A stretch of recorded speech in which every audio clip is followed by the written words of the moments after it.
Yes, good afternoon or other part of the day. To you, my name is Tim de Man. I'm a composer and I wanted to talk about the reveal to The Legend of Zelda Breath of the Wild, which happened 10 years ago. 10 years and 4 days. It was on a Sunday. I had other stuff to do. Wanted to do it on the day itself, but it didn't work out in the planning. And I thought, oh well, 10 years and 4 days, that's still an interesting amount of time. Hi, Haro Warrior. I think I'm getting automatic translations into Dutch, which is a little a little weird for me because I'm doing these streams in English. How can I put this back to the original language? Oh well. Anyway. Yeah, so 10 years since Breath of the Wild's reveal trailer, and just curious what the general memories about that period is for people. And of course, I'll start myself and I'll play some stuff. I've got my Breath of the Wild sheet music ebook handy with every arrangement that I've made, and I can flip the page by pressing a pedal on my piano. So I can try to play some of my arrangements today. I'm still wondering how I can disable the language translation stuff.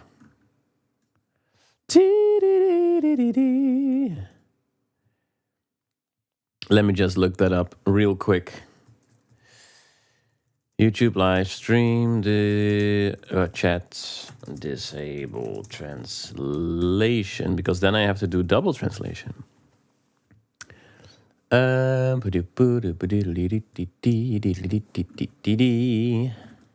the start to the stream that I had in mind, but that's just how it goes sometimes.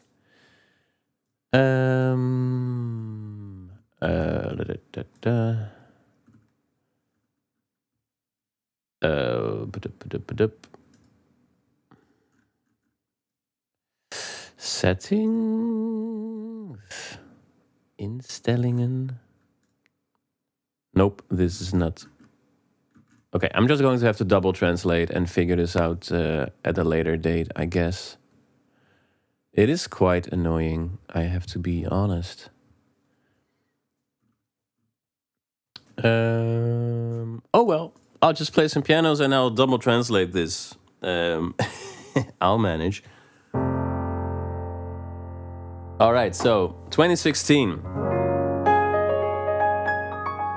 Very different time for me. 2016 was I was already living where I'm living right now, so that hasn't changed. But my professional life looked like totally different, and my personal life as well has changed quite a bit.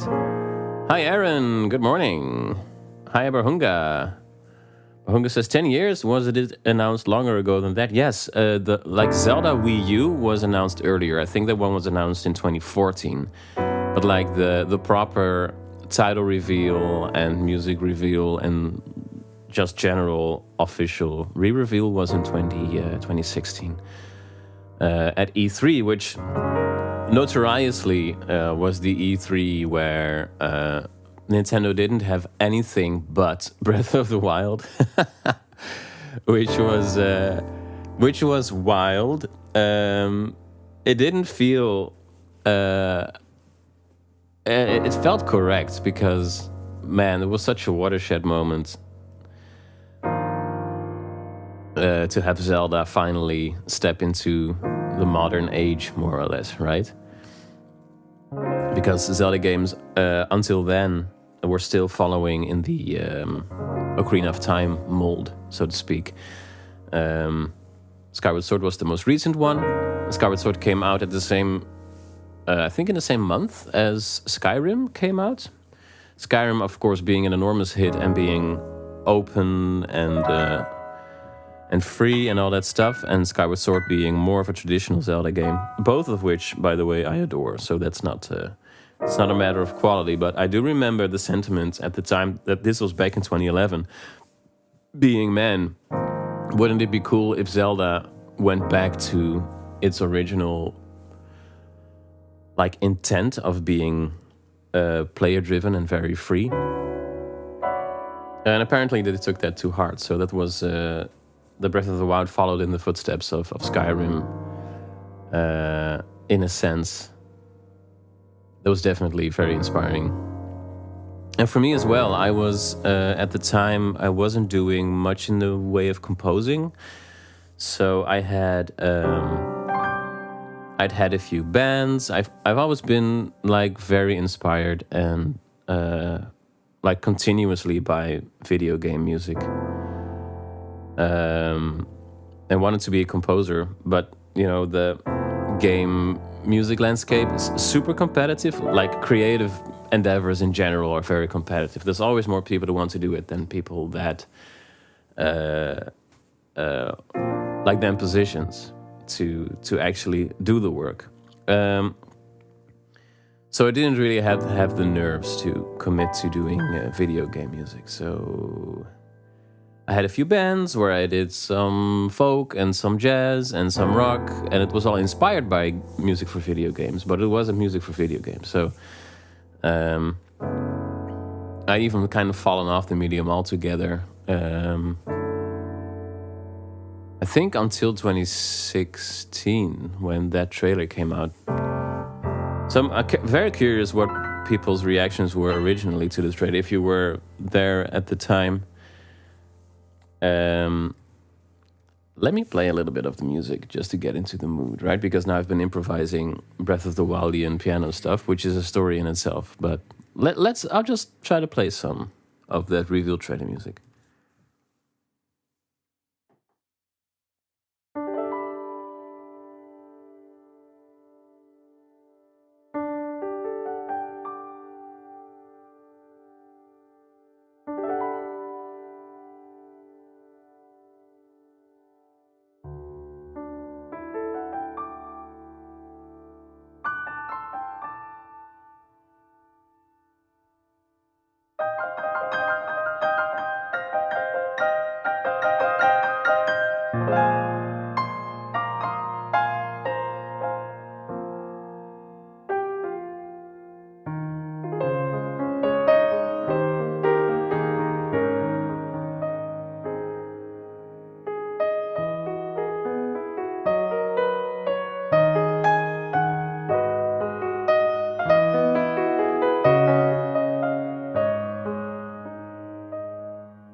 For some reason, my pages are turning by themselves, which is not handy. Anyways.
Man, 10 years ago. Doesn't feel like it at all. Hi, people arriving in the chat. You're all speaking Dutch. Because of the translation function. Hi, Guru Guru. Hi, Ropaka, who's actually speaking Dutch. Hoi. Ja, alles goed. Met jou ook?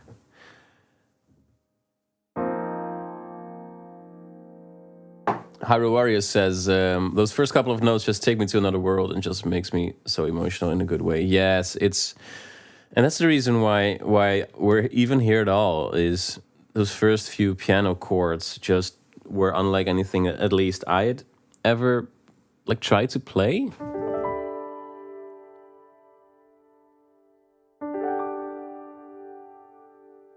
Like what's going on? How do I classify, like from a music theoretic standpoint, what do I make of these chords?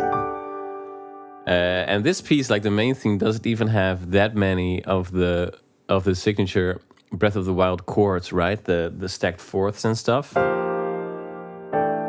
that kind of thing, which you only start hearing when they did the demos, the gameplay demos, because that entire E3, it was back when E3 was still a thing.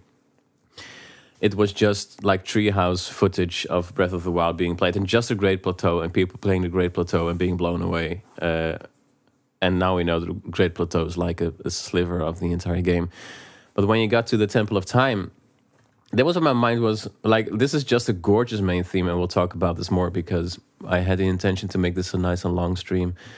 But the Temple of Time music in the Great Plateau is just, that was when my mind was blown. I was like, I thought I knew harmony, and then I hear this, and if I had to play this from ear, I would not be able to do that. So that was so cool to find that entire new like harmonic universe.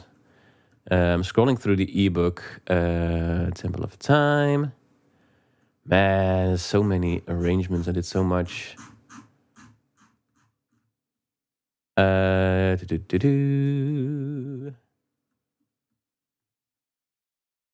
Temple.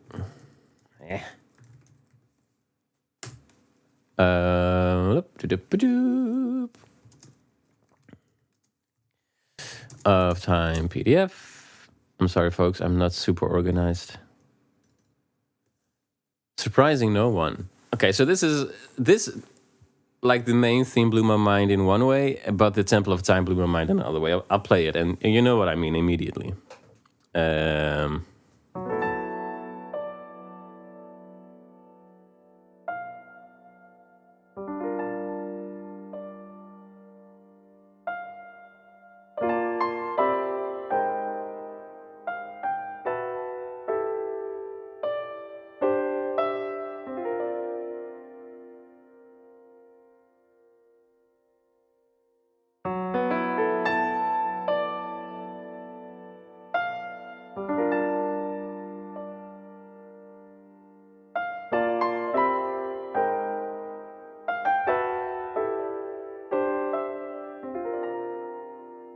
Like what's even going on? Like from an harmony standpoint here, just wow, mind blowing stuff. And that was when I realized, yeah, I'm going to have to arrange these pieces and see what's going on and see what I can glean from this. And I think you can find it on my channel. One of the oldest videos, like the first game music arrangement I made was the main theme for Breath of the Wild. I think like a day or two after that review trailer was released, and it kind of kept going, as we all know, to kind of discover like what even is this. And I have no doubt if you're like a real jazz pianist or music theory buff, you know exactly what's going on. But for me, this was completely new, coming from more of a classical background and having some jazz lessons, but not being like super into jazz, so to speak. Just cool stuff. We'll be here for a while, so I'll elaborate further. But first, I'll answer some comments in the chat. I also have some coffee, by the way. Mm-hmm. Guru says, the most epic music in Breath of the Wild is Varuta, for sure. Varuta's up there for me as well. Yeah. Oh, man. The first time when I played that segment, the Varuta, Attack on Varuta segment, was what's going on, like musically, just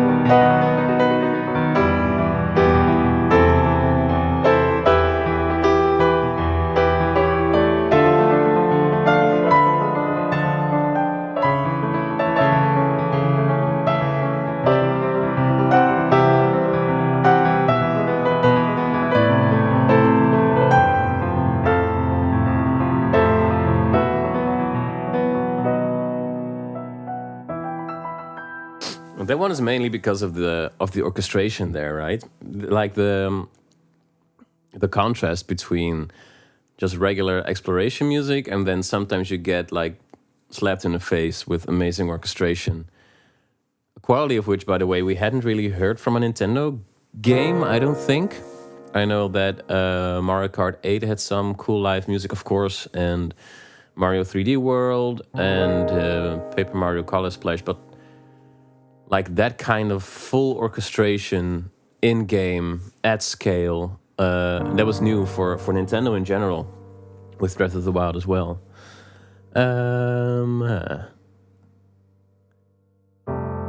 Barhunka says it's crazy that it's still the current era, but 10 years old. Yes, that's. I don't want to talk about that too much because I complain about my age a lot. But you know, I'm turning 38 next month. The time between when Breath of the Wild was revealed and I started this entire video game music journey and now, I don't feel that different, but it's been 10 years. Going from 28 to from 28 to 38 doesn't really feel that different. But the other hand, if I think back about all the stuff that's happened since, woo! Hi, Nerd Alex. Good morning. Gudu asks, Tim, what's the theme that could/made you cry?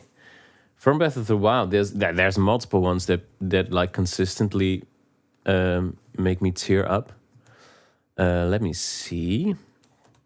This is a sheet music ebook, by the way. Most of you probably know that, but this is for patrons. So if you're like, I want to have a sheet music ebook with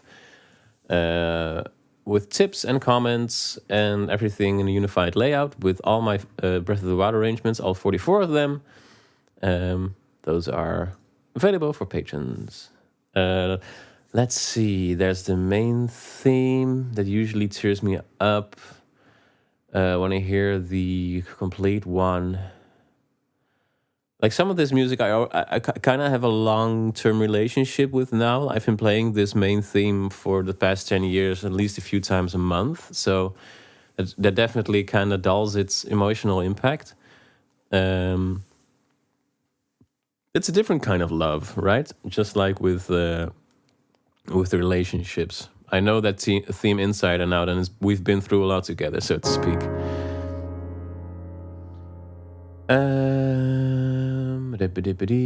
The final trial, oh man, that one also makes me tear up just because of the incredible build-up and the lushness that it ultimately has, right? Okay, this is sacrilege, but I have never been that big on the Champions' ballad. No, other people love that, which is completely valid, of course. Bravali's theme also hits me in the feels. Final trial is just, and maybe it's a little bit ironic. That's more difficult to translate to piano, right? Because it's so orchestration driven, so to speak. There it is.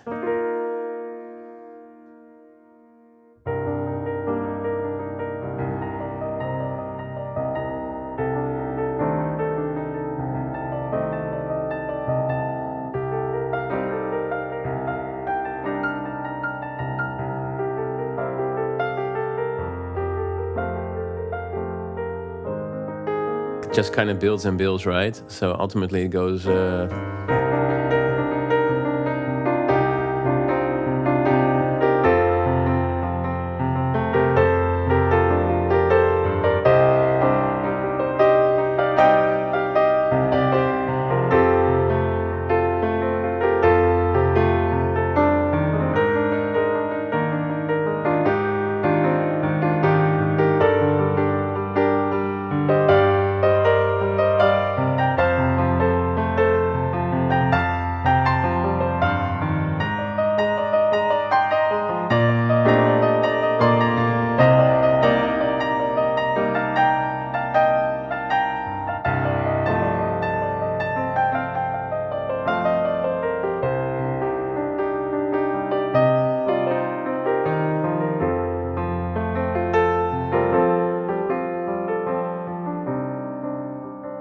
just a gorgeous, like, slow jam.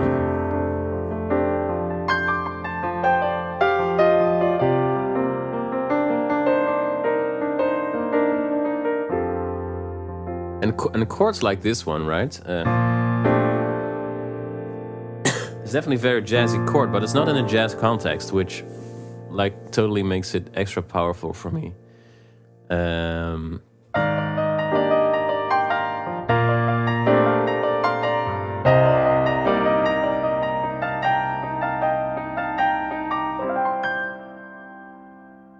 That's one of those that hits me in the feels. Maybe I can do a play along and put on the original and then jam along with that. Haruwari says the haters say Breath of the Wild has no music. Yeah, that's funny, right? I made a video about that a few years ago with a clickbaity title, something like "Will the Breath of the Wild sequel have music?" And then I sort of did a deep dive into Breath of the Wild has like the longest Zelda soundtrack that any Zelda game has had up until that point. But yeah, the implementation of it and the way that sound effects are more or less used as music in the game has led to many people but not really registering the music. And lots of the music is like just for a single moment. Rivali's theme, for instance, is gorgeous, as we all know.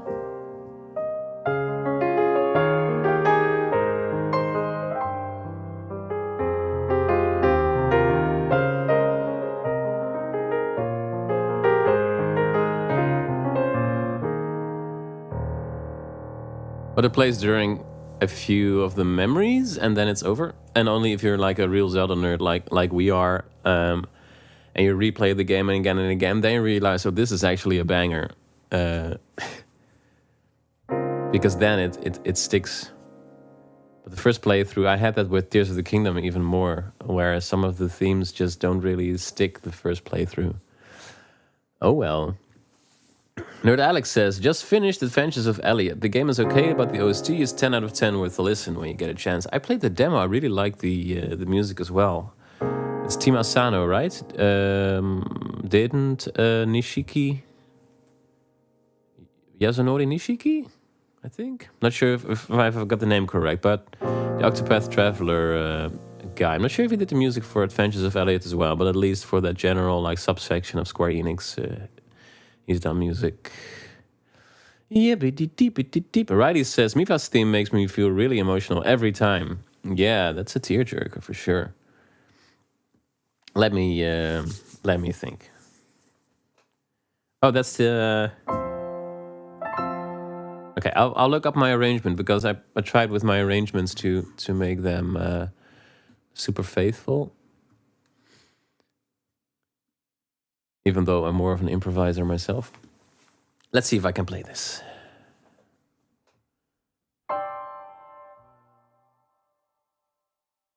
Reading notes, am I right?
It's a lovely one. Also a great one to improvise on.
Ooh. Yes. Riley says, Breath of the Wild was my favorite OST out of the whole series, to be honest, and almost out of any game ever, beat only by Xenoblade Chronicles. I'm kind of wondering if there is a game that has released since that has dethroned Breath of the Wild for me. For me, of course, it's some kind of a multi... Like, I come from multiple directions looking at Breath of the Wild, right? So, as a game, as a piece of music, as something that got me back into the medium, and then got me into becoming a composer at a later age, etc. I don't think any game will ever have as big an impact on me as a person. I do think from a musical point of view, there have been games since that have also been very, very strong. Currently playing through Final Fantasy VII Rebirth. And of course, it has the luxury of drawing on the original Final Fantasy VII music. But still, that's also an amazing, amazing piece of music. T-D-D-T. Yeah, so the main theme, and I saw a video up on this from, I think it was 8-Bit Music Theory. This is around the time when this was released as well, where they kind of show that it's actually one piece of music, but that gets shuffled around.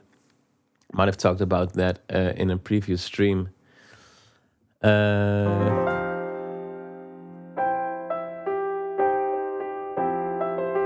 I write that in the notes in the ebook. The main motif as played from bar 43 is the same as the melody between bars 19 and 20, but the phrases have been reversed. So let me play that.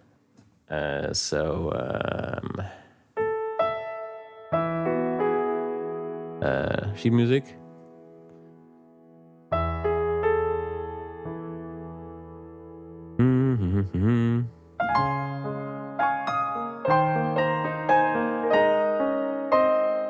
Oh yeah.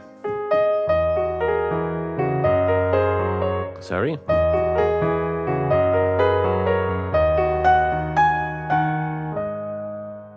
That's the same as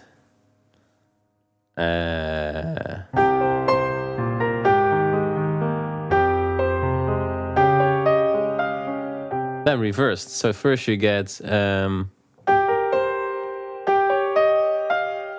then you get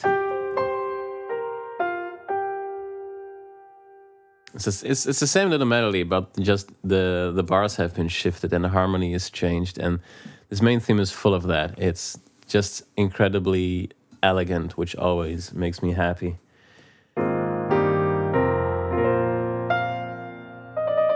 Yeah, of course you have this part, right?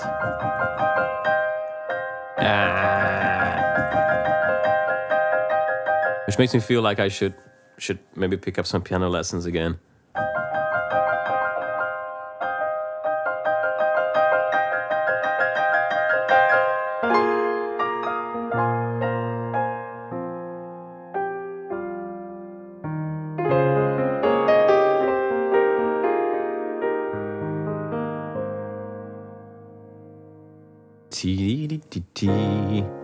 Just gorgeous stuff.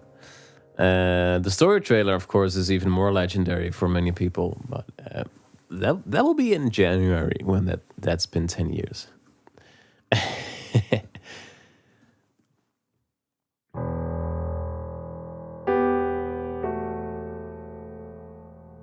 Very different kind of trailer, right? Doesn't communicate as clearly what's Breath of the Wild as a game is. It's more of an epic story trailer in general. Yes. And now, of course, I'm much better able to kind of figure out what the funky harmonies in this are, right? To the point where I'm able to improvise in that style, which, it takes 10 years, but then you have a cool party trick. In parties where there's a piano and people know Breath of the Wild. So I probably discussed that earlier, but I'll tell you the tricks. I'll tell you the tricks about the harmonies in Breath of the Wild, okay? But don't tell anybody.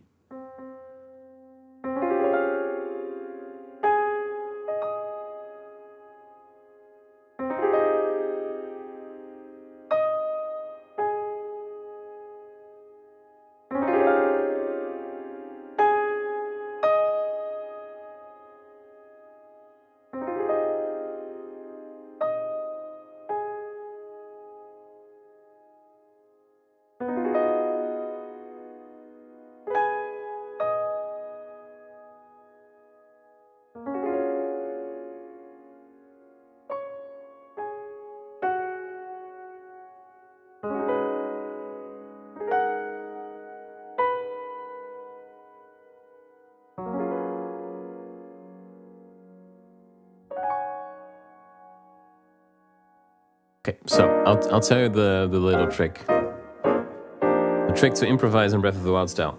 So, and this is sort of a dirty shortcut. But the way that many of those ambient pieces of music work in Breath of the Wild is, of course, I just played Flight Range, which is all about the clusters, right?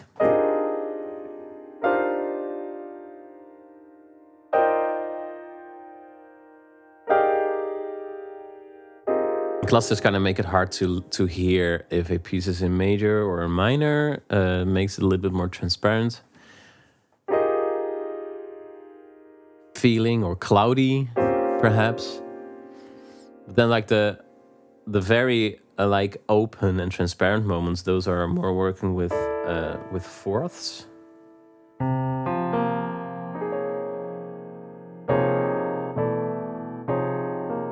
So the distance between two notes is 4 notes, and then 4 notes again, and 4 notes again, and 4 notes again, etc. And this doesn't lead your ear to a strong major or minor feeling. It's not... There we go. That feels very, very solid, right? That's a minor chord or a major chord. But this could be anything. It could go anywhere. Which is just such a clever way to translate into music kind of the mission statement of the entire game, right? And then if you have a stack of fourths in one hand and a stack of fourths in the other hand, you can just kind of move around. And you get all kinds of cool accidental harmony, so to speak. Ooh! That are kind of open sounding, right?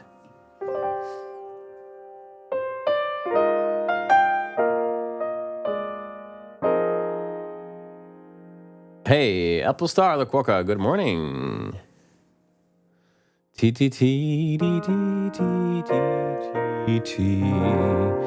Sammy Best says, hey Tim, how are you? It's been a minute. I commented a while ago that I'd come to visit you when you reach 1 million subscribers, I remember. I was 14 back then, I think. Now I'm 21. Kind of crazy. You really inspired me. Oh, thanks so much. I do remember that. And I also remember saying that I wasn't sure if I'd ever reach that. I hope I will be wrong in the future. But so far, it's looking like I'll be right. But it's definitely something that I'd prefer to be wrong about. So there's that. Yeah, I'm now conducting a student choir here in my town, and those are also like adults. And also, if I think about how old they were when I was their age, I kind of wither away into a kind of a dead tree feeling.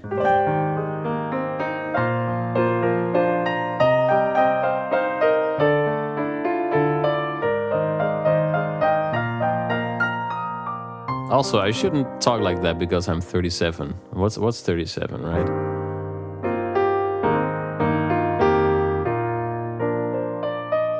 But I do remember getting messages from like children who were, or their parents who were like playing Hyrule Castle on recitals and stuff, and those people are now also of age. But that's how time goes, right? I don't feel different, but children are now adults, and I still feel the same. This is getting super real, super quickly. Let me know if you'd like this to get real or not. Let me see if I can play Hyrule Castle. Hyrule Castle arguably is the most important one out of these. So when the game, before the game was released, I jumped on every opportunity to arrange something, to learn it for myself, and also to draw people to my channel because I wanted to draw attention to my original music.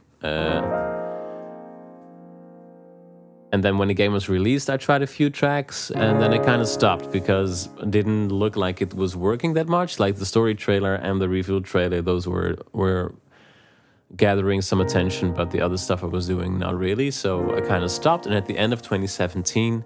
I did Hyrule Castle, and after that I stopped. Hyrule Castle didn't really do that much either, and I was like, well, this YouTube adventure probably isn't working. I'll go look for some other choirs to conduct, or maybe some schools to teach music. And after 2 months of just not looking at the YouTube channel, I just checked it, and Hyrule Castle had blown up, and it's been doing like bonkers numbers ever since. It's kind of the reason why I even continued doing this. I might not have become a composer for video games if not for Hyrule Castle. So I should give it my respect and go try to play it. So I'll do that.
Oh, wow.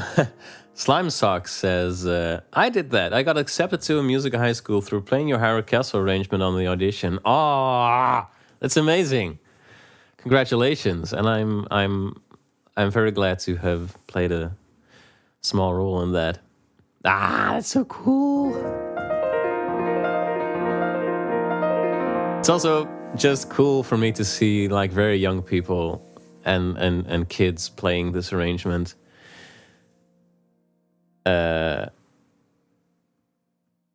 Like super proficiently. It's always inspiring for me to see as well.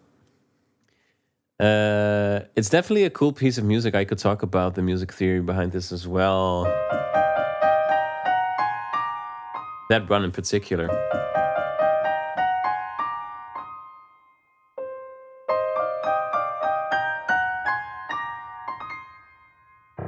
Kind of gives that kind of burned feeling, right? In a way, because of the short whole tone scale thing that's going on there, which is something that Ryo Nagamatsu, for instance, was doing on A Link Between Worlds a lot, and Hyrule, what's it called? Triforce Heroes.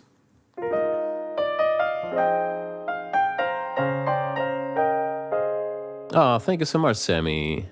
Sammy says, "Great stuff, Tim. I have to keep going now. I'm now actually becoming a professional musician based in London. You were a huge part of this. Really want you to know. Take care. Take care, Sammy. Hope you have lots of fortunes on your musical journey." That's not English, but you know what I'm trying to say, probably. Yes, Hyrule Castle, man. And the way that this treats harmony as well, with just some small like semitones that are doing stuff differently than you'd expect, is also something that I've started incorporating since in my own composition. For instance, this little thing.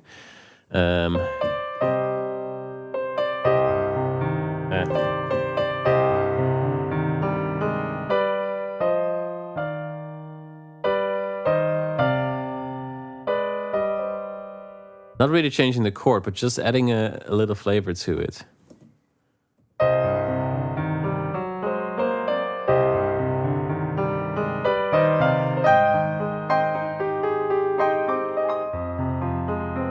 This chord, of course.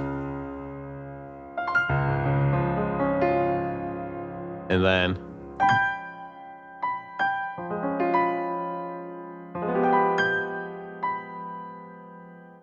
super refined and thinking about every single note there. I was talking about, like, we're now in the key of C minor.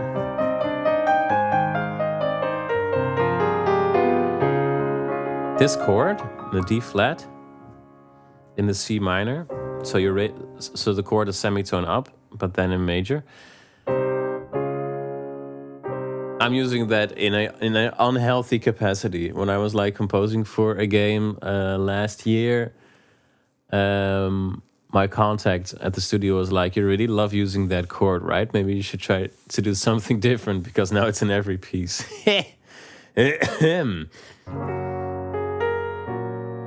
And also, just when I'm composing or improvising, it's very difficult not to put all kinds of Breath of the Wildian stuff in there, right? Because it's just so... Sometimes, in particular, when I'm accompanying theater or stuff, improvisational theater, sometimes you want to fill a space without pushing too clearly into a certain emotional direction. When the players on stage, for instance, are still kind of sketching out what they want to do with the scene, I don't want to steer them too much into a direction that they might not like... or they might not go for, so to speak. So then doing like Breath of the Wildian open kind of color chords.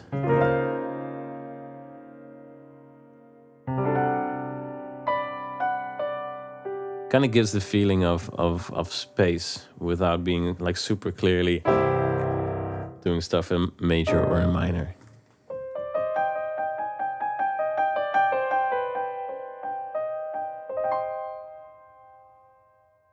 Ah, thank you, Guru Guru. Guru Guru says, "After all, Tim is a good teacher." Thank you so much. So when Breath of the Wild was announced, I was still actually teaching in schools. I used to be a music teacher in primary schools because I really like working with like particularly young children that don't have an opinion about music yet. They just participate. Don't know if anybody is a parent or has a younger brother or sister or whatever, you might relate.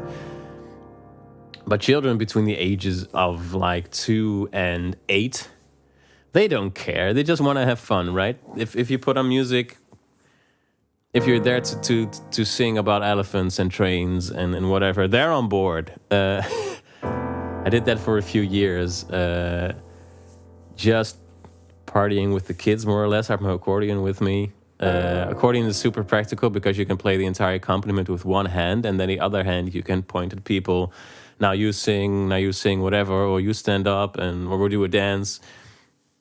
That was so much fun. I really loved doing that. Ultimately, I kind of stopped more for practical reasons, but working with the children was a blast. And now I went to. I'm still using my teaching skills, so to speak, when conducting my choir. I used to do more choirs as well back in the days before I really started doing video game music. I had a few choirs, and now I only have a very fun one, and I can do nonsense and teach people some stuff. That's always a lot of fun. And these are students, right? So if we want to sing about elephants and trains, they're on board as well. They don't care. They just want to have fun. So that's why it works. Anyway, this is becoming a bit of a derail.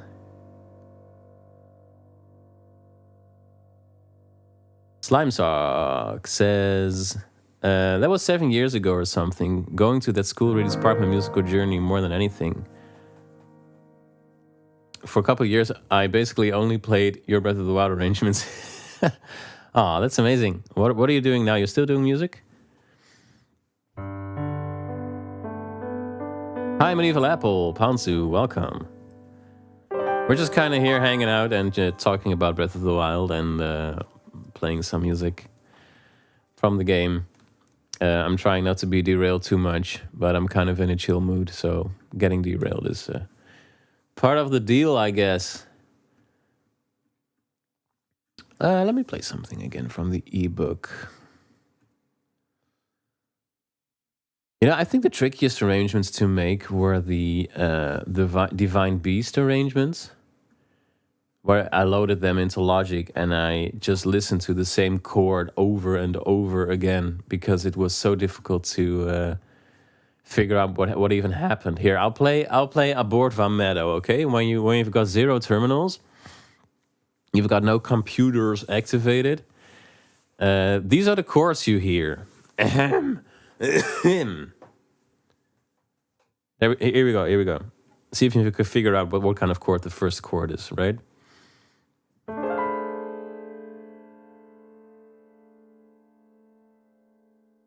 Go ahead, analyze.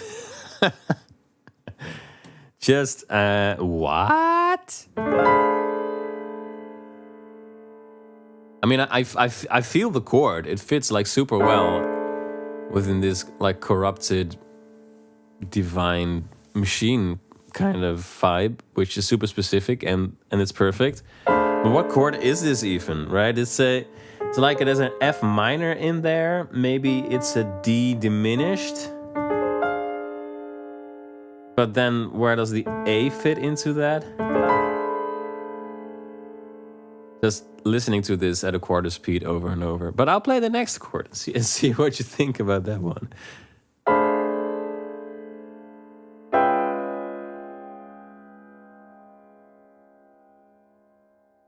Okay, so this is kind of a D flat 7 with 2 notes that are just kind of floating around. I don't think I've ever actually found the logic in these chords. I just transcribed them from ear.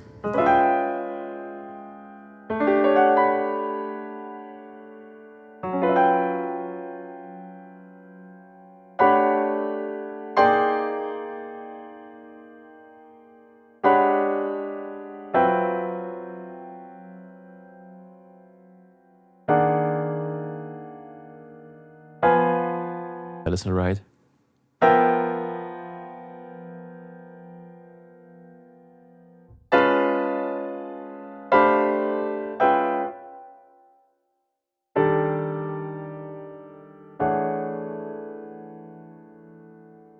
No idea.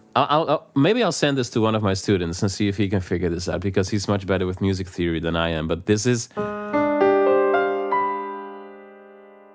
It's...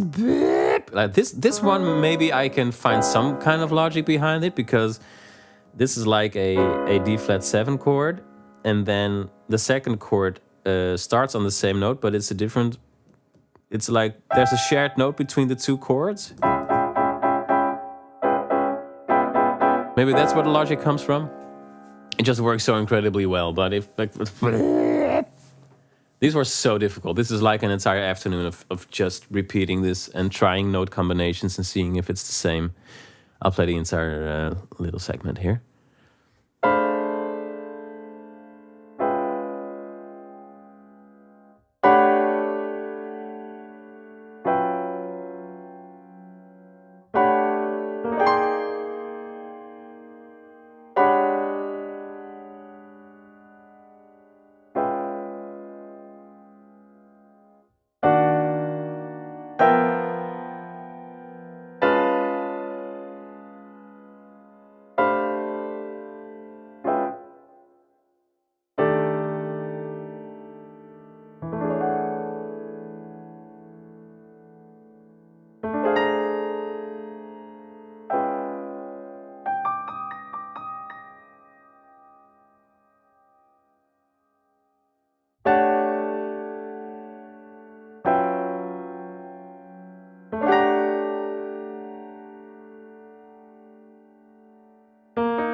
You tell me what's going on there. Of course, there's an SOS sign in there, which people picked up on in the comments, which I appreciated. That's like a haunting little detail. There's a little bit of the shrine music in there, right? That's also very clear. Otherwise, it's just Breath of the Wildian nonsense, which we love, and that's why we're here. Let me take a look at the comments.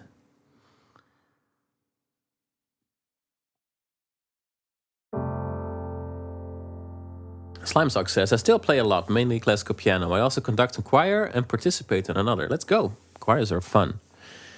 Breath of the Wild's music introduced me to classical music, in particular through similar sounding composers like Ravel. I should dive into Ravel. I've heard some stuff from him, and I think I sang some stuff from him as well, but maybe I should dive in more. Not doing music professionally, though, only side gigs. I chose a normal career path, as I thought doing the professional route would kill a lot of my passion and joy for music. Yes, I completely relate to that. Not that I lost my passion and joy for music, but just in general, so I studied music education at the conservatory, and during our introduction day, there was a speech by one of the important people in the conservatory. He says, you're going to lose you're going to have to find a new hobby, I think he said. Like, music used to be your lover, and now it's your partner. It's not the same thing, right? You're going to have to look for a new partner for fun stuff, because music now is... No, a new lover. You're going to have to look for a new lover, because now music is your partner instead of your lover. Something like that. You have to find a new hobby, essentially. And I relate to that somewhat, but I also think that music is such a broad spectrum of activities that certain musical activities can be hobby and still feel hobby, while other musical activities are more work. Let me find an example. So most of the times when I'm actually composing, I feel like I'm in my like working from a place of passion.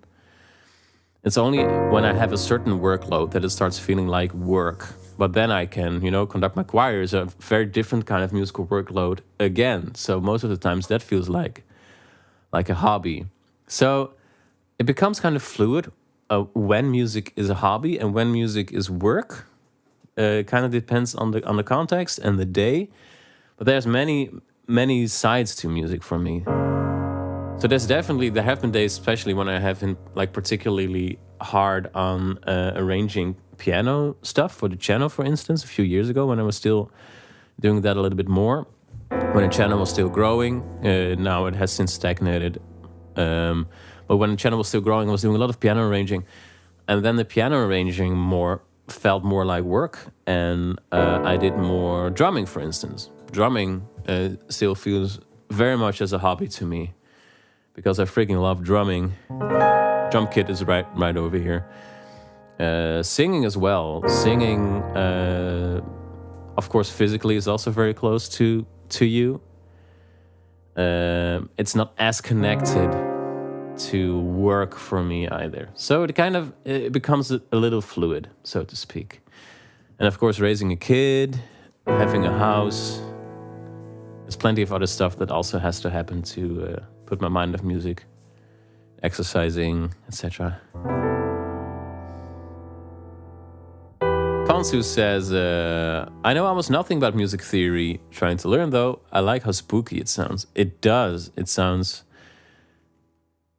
spooky in a very specific way. So as I mentioned, I was doing I was playing Final Fantasy VII Rebirth, and if they have spooky music, it's like, ooh, spooky music, there's strings doing this, ooh, and there's a really low droning synth. And I'm like, okay, it works, and I'm happy, and it sounds amazing.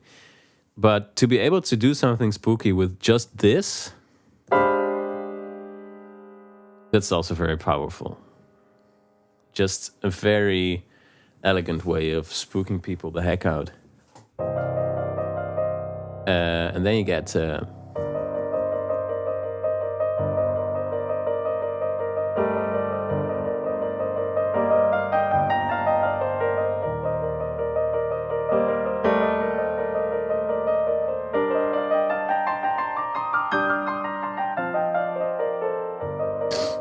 excuse me. Suddenly it opens up and it becomes much more like harmonically standard, so to speak, but still sounds precarious.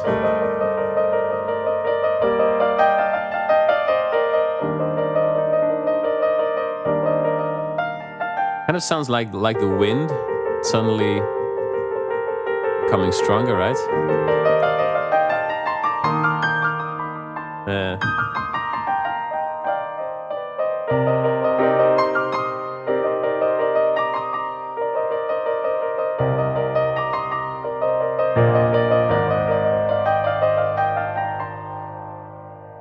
Very, very strong way of nailing the mood again with a lot of elegance.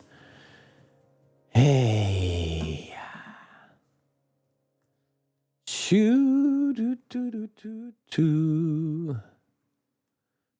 and the Varuta Varuta Divine Beast music is also one that is just kind of impossible to kind of nail down what's going on there. Sorry, got the sniffles, everybody. Entering Varuta. Oh, that's such a lovely little thing.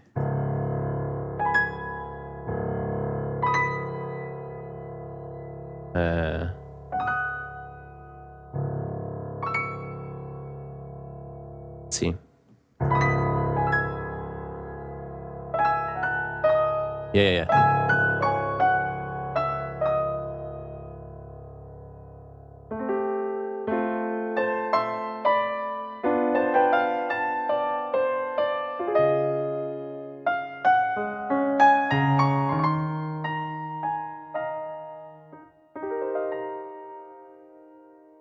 Also with some great harmonic work, and then entering Varuta. Just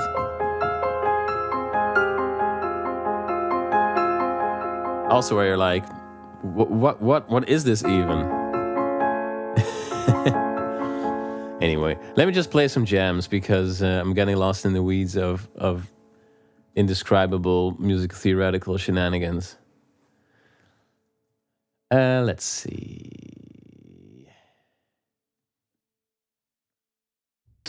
Gurugura asks, do you think you can try some Rainbow Road from Mario Kart World? Yes, I could. I'm not sure when the Breath of the Wild segment of this stream is over.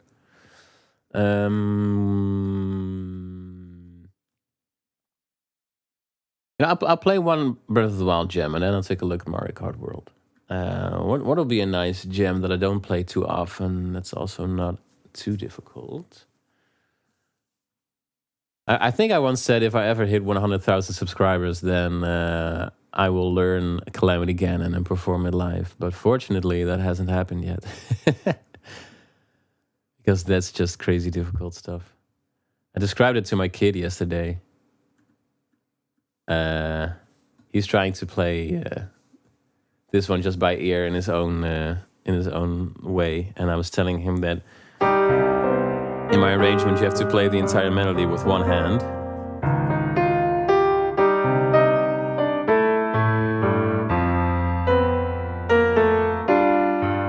and then the other hand can do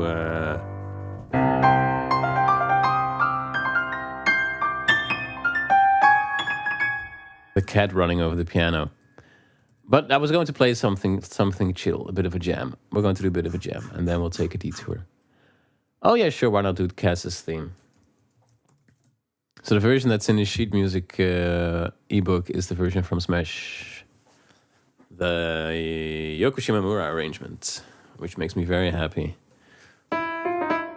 Let's see.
Sort of.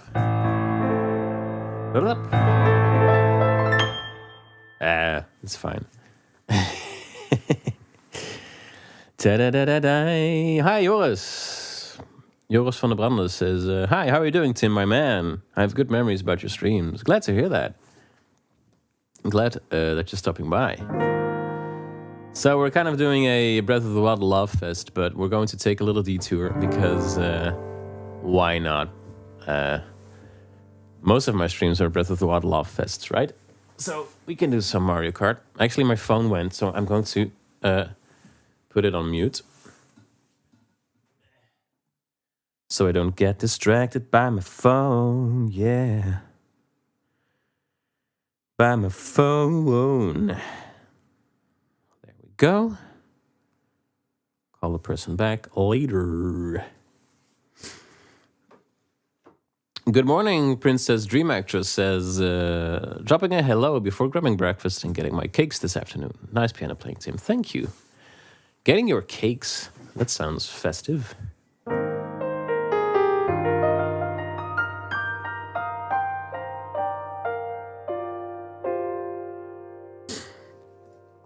Let's see. So the Mario Kart World version of Rainbow Road is really long, right? Why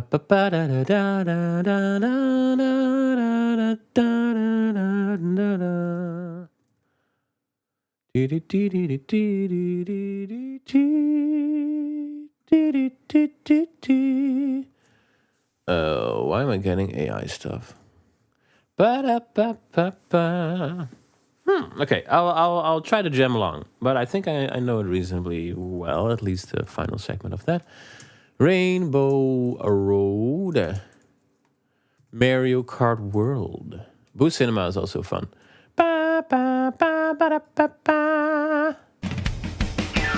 Oh, that's Wii Rainbow Road. That's actually the GOAT. I adore that one. Oh, sorry, that's a little loud.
Ooh, there's a solo.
Oh yeah, this is fun.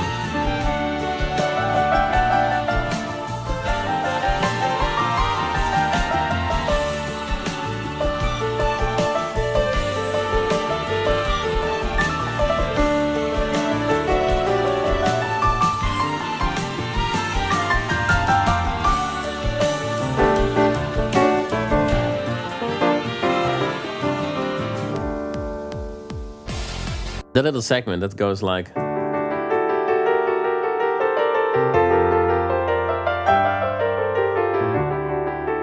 The saxophones doing the rising parallel thirds.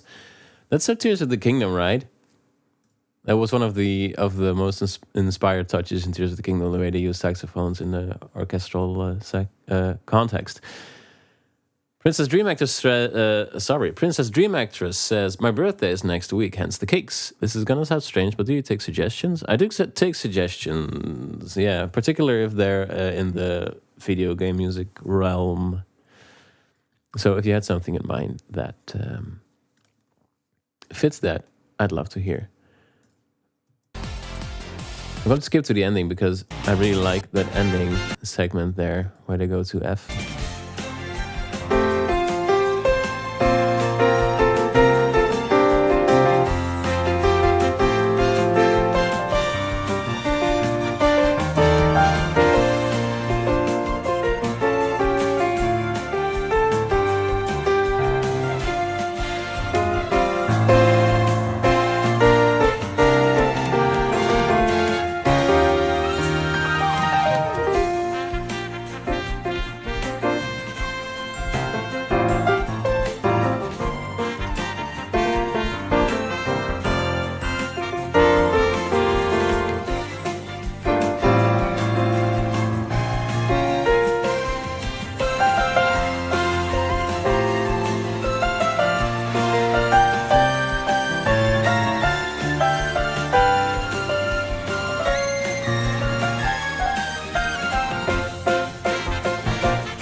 Yes, I don't think it's the strongest Rainbow Road, but it's definitely like an experience, right? The entire thing, the way it changes moods. Yeah, really cool. I actually think Mario Kart World does have my favorite Rainbow Road track, but it's the arrangement from Mario Kart Wii. That one is such a gem, but it's all lovely, right? Glad you liked it, Guru Guru. Princess Dream Actress says, have you ever heard of Little Goody Two Shoes? It's a prequel to a game called Pocket Mirror. I'd love to hear you play Golden Phantasmagoria from it sometime. Now, that does pique my interest, because I've never heard of that. Let's see. Pocket Mirror. Golden... yeah, that's a long word.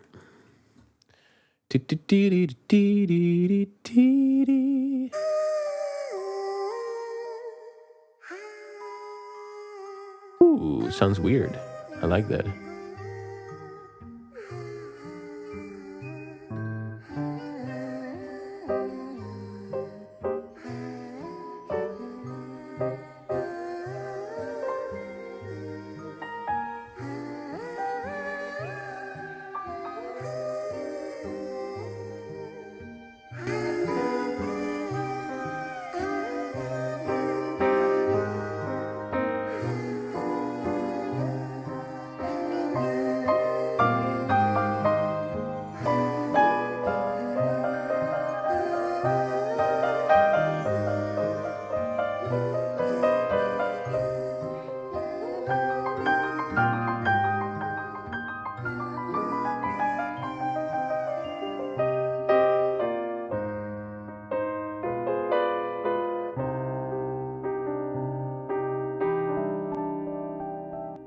Let's do that again.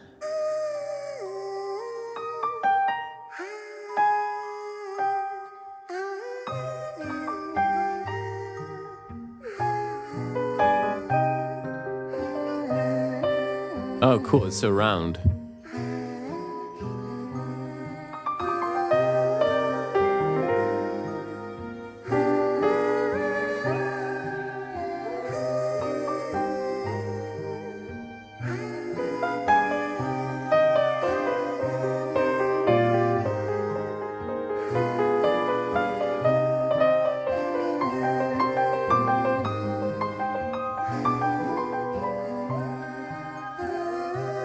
So I think it's a round. which means that it's like a single melody. It fits. Like there's a single melody with a certain chord structure, and the chord structure keeps repeating, but the melody changes. But as the melody changes, another voice restarts the melody, so it kind of starts running over itself.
Spooky.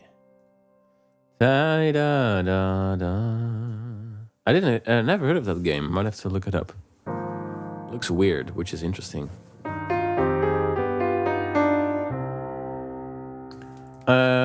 If we're doing Rainbow Road stuff, I'm definitely going to have to play the arrangement that I made for Rainbow Road Wii, which is not a piece that I usually particularly loved, but this particular arrangement just makes it so gratifying to play. Let's see, here it is. Just a party all around, right? Let's see if I can actually play that. It's an E.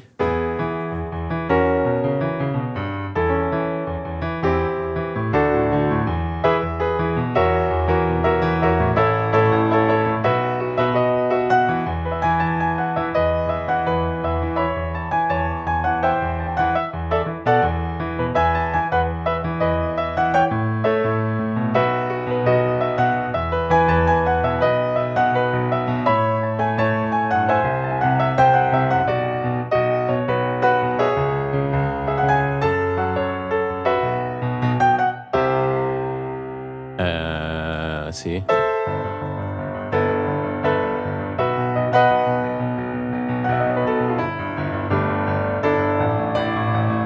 That's not true, sorry.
That's a strange key change, this.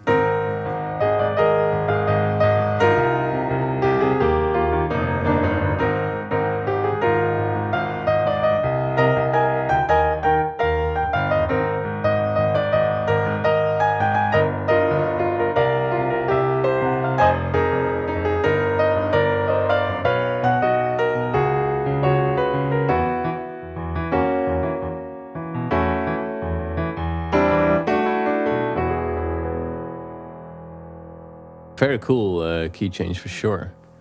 Hi, UA. Welcome. Guru says it's still in Dutch. It's in Dutch unless I hover over it, and then it's in English. But there's no button to put it to the original language. It's just so practical. Thank you, YouTube. I'm so happy for your automatic translation. Anyway, sorry for being sour. Anyway, Guru says, I wonder if Nintendo will do a remake of Majora's Mask after Ocarina. Yeah, I'm very curious what the scope is for the Ocarina of Time remake, right? So people have been analyzing every frame of that short teaser, of course, because it's Zelda. That they did some cool stuff to his tunic to make it more forest-like. I'm very much looking forward to that. The orchestrations that we hear at the end of that teaser might be the best sounding orchestra mix that I've ever heard. And the way the ocarina sounds and stuff, I'm like, I'm not sure if I've ever heard an ocarina sound that good. So I'm very curious who's doing the music and what the complete soundtrack will sound like. And maybe it'll be another good learning moment for me, for my own mixes. Oh yeah, Guru, I can definitely see that. Guru says, can't wait to hear the new version of Song of Storms. That tracks. I'm sorry. Yeah, this has just turned into a regular piano hangout stream. I think we can always go back to Breath of the Wild if we like. Isaac, hi Isaac. Isaac says, any chance you could do a jazzy version of Alicia? I can give it a go. It's definitely like more classically oriented, right, Alicia?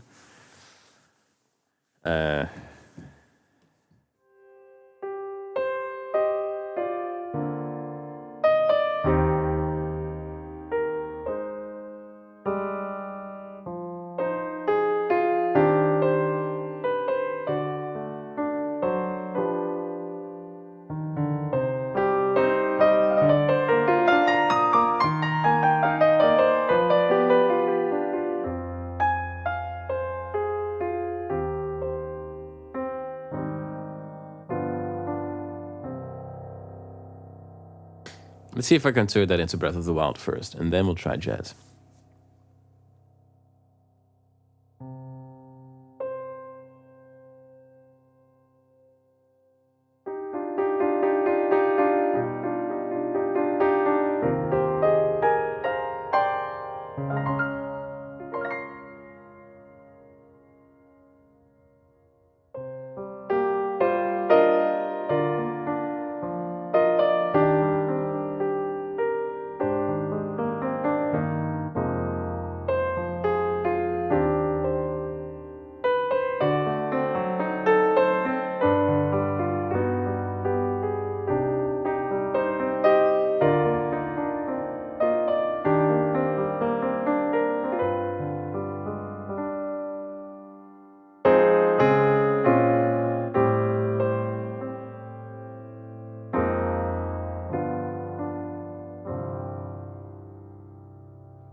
Some Breath of the Wild trickery there. Let's see if I can jazz this up. This is already a little jazzy, right?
Let's see if we want to make it into a nightclub version.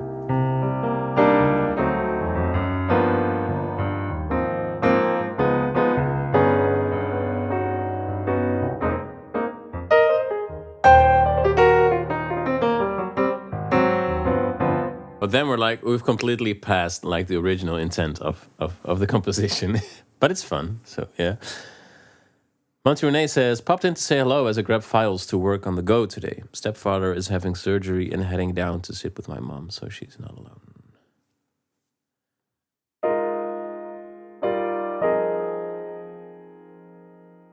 Yeah, well, I hope everything goes well, Monty Renee.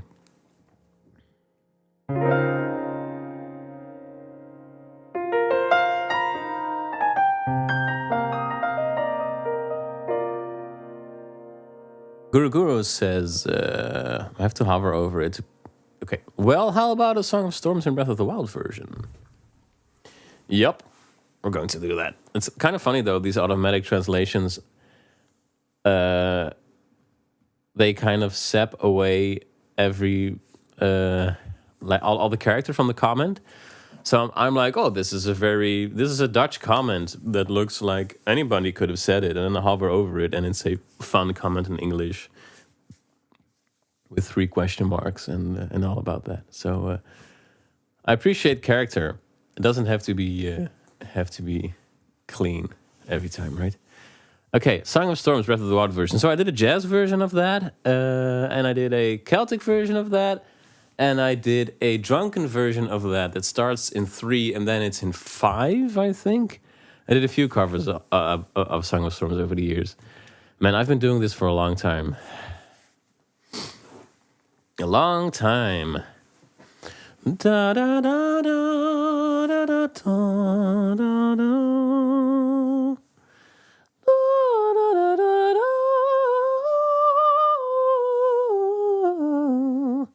Song of Storms, Breath of the Wild version. Let's just start with Song of Storms and see what happens.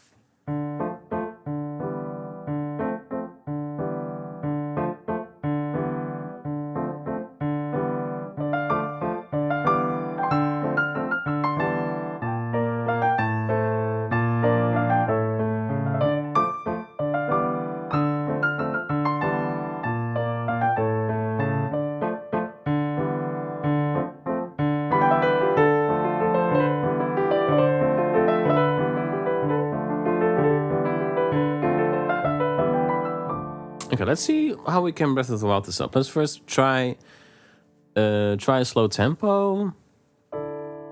Let's try to Temple of Time this, right? So slow and weird chords.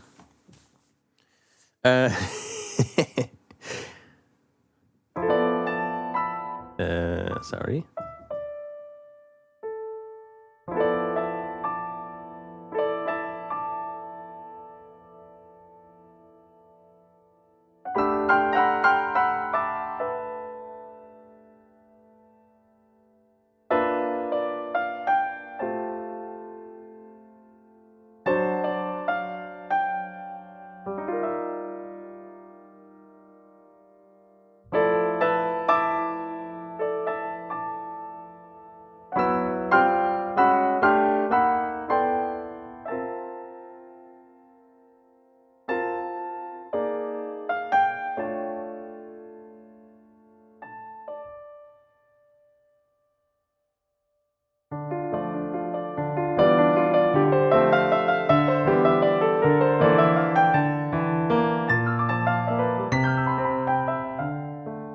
I try stuff like that, and immediately it turns into more Twilight Princess or stuff, right?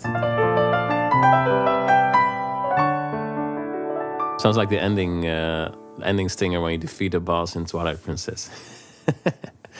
But I think this kind of worked, right?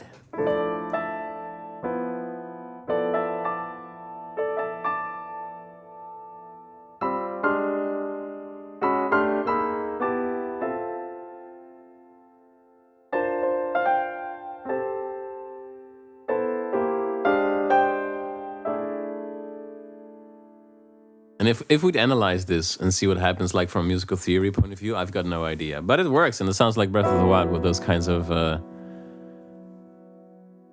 non-functional harmony, I think you call it, which means just do whatever you like.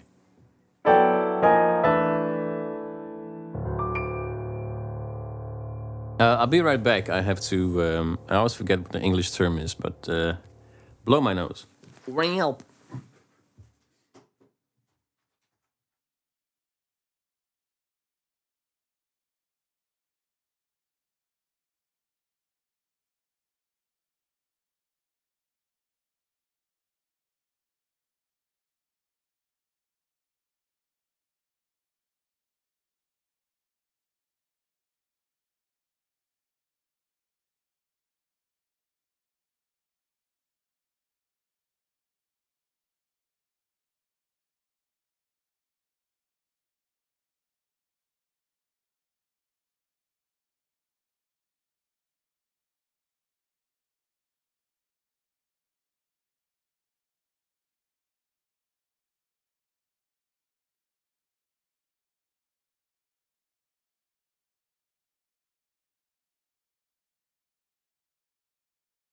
I'm back. Yeah. Woo. Villager64 Music says, "Hey Tim, heb je al..." Oh, that's English. Probably it's English. Hi Tim, do you have any thoughts on the upcoming Xenoblade Genesis? Not yet. I haven't even listened to the trailer. I did see it, but I haven't heard the music, and I should, because that's like a series famous for really cool music, right? Let's see. Xenoblade Genesis trailer. Japanese, preferably. There we go. It's a long one. Let's see if this works. アニマは世界の源であった。水も火も風も世界を構成するそのすべては大地を流れるアニマが形を変えたものだった。そして戦いを決するのはいつもアニマとその力を自在に振るう騎士だった。この剣の名に恥じぬよう精進します。ここがリューコス。その石はアニマ小石。騎士の力を増幅させるだけでなく、そのものの行動や思いも刻みます。これからのあなたの学院生活のすべてがその石と共にあると思ってください。今日の訓練は実践を想定してのものだ。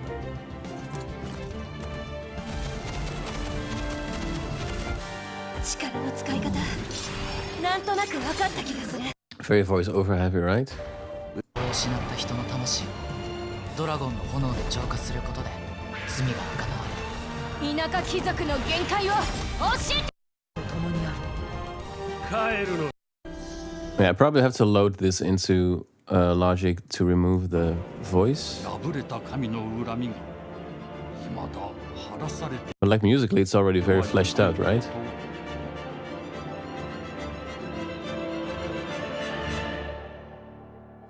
And that the concept of, I think they're doing sort of a ring world thing, or perhaps like you're on the inside of a sphere, and that's like in an open world setting, very ambitious. That's super cool.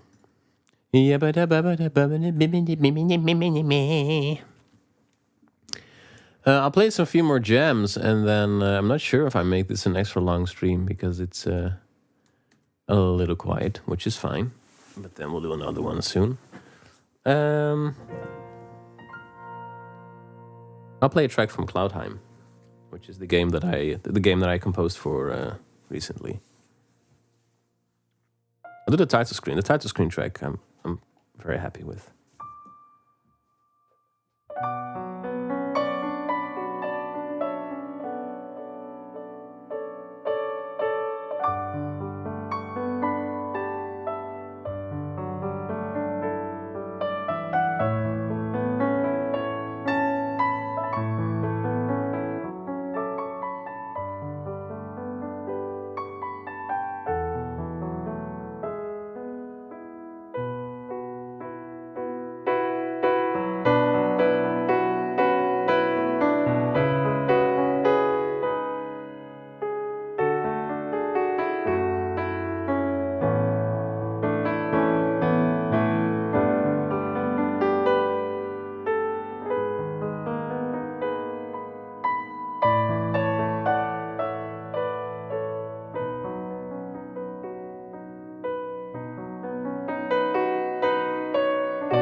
So returning to Breath of the Wild for a bit, they actually ask me sometimes for the Cloudheim composing to sound a little bit less like Zelda. It's like so ingrained into my playing now. Sometimes I have to actively steer away from sounding like Zelda. Oh well, I think it's a luxury. How do you say it in English? It's a luxury to have that problem. T-D-D-D-T-D-D-D-D-T.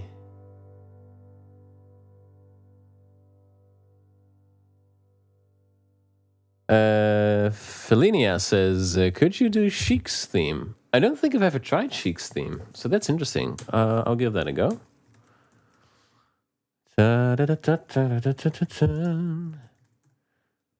It's a harp piece, if I remember correctly, right? Yep.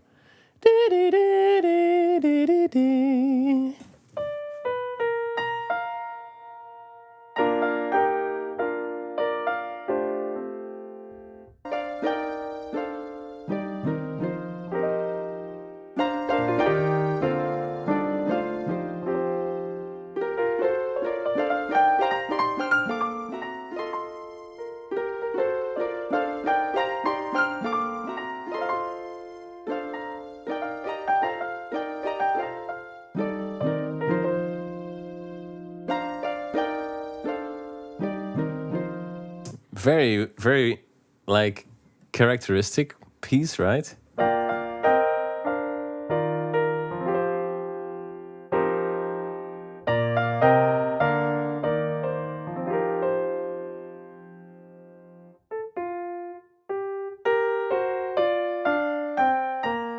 Something like that.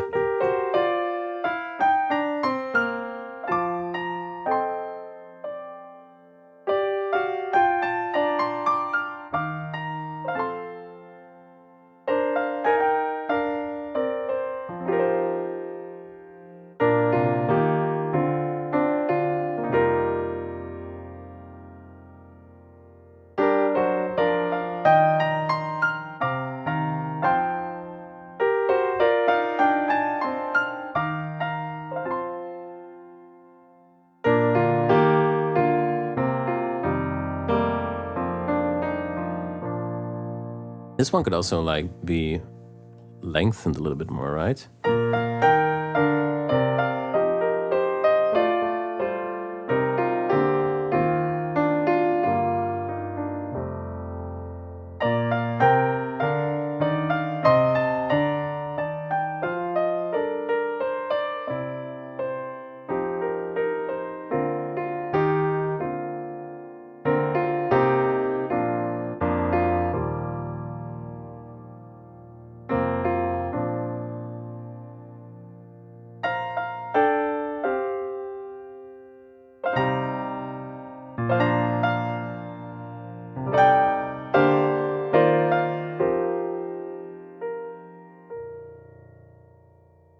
Be cool. It would be cool if they did something like that, like they do in the Final Fantasy VII Remake series, where they, or indeed, Link Between Worlds, right? Where they take the original composition that's kind of short, and they like add an entire loop to it.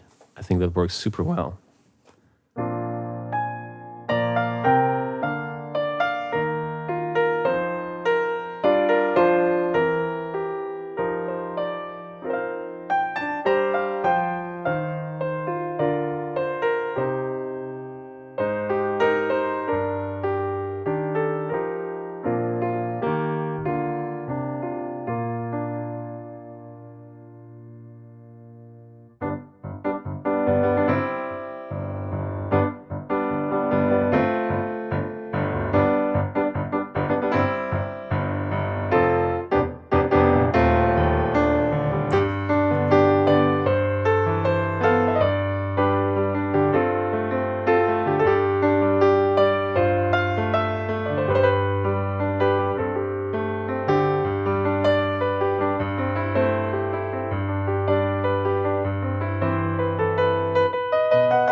I might actually prefer Ocarina of Time's Hyrule Field over the regular Zelda main theme.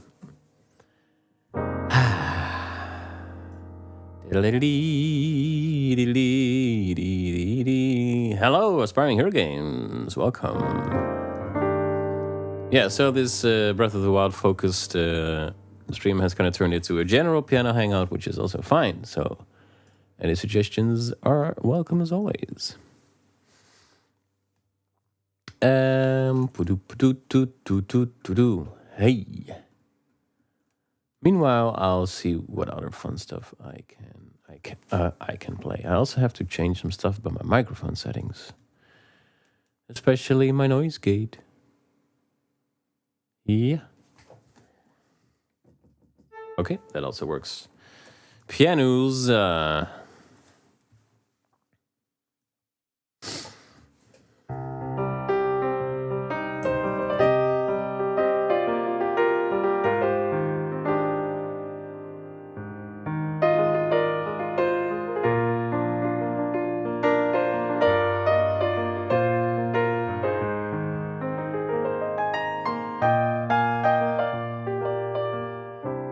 Felinia says, some time ago I was listening to your stream and someone recommended Monaco Station from Expedition 33. I have to thank you and your chat for that. I played the game because of that and loved it. Glad to hear that.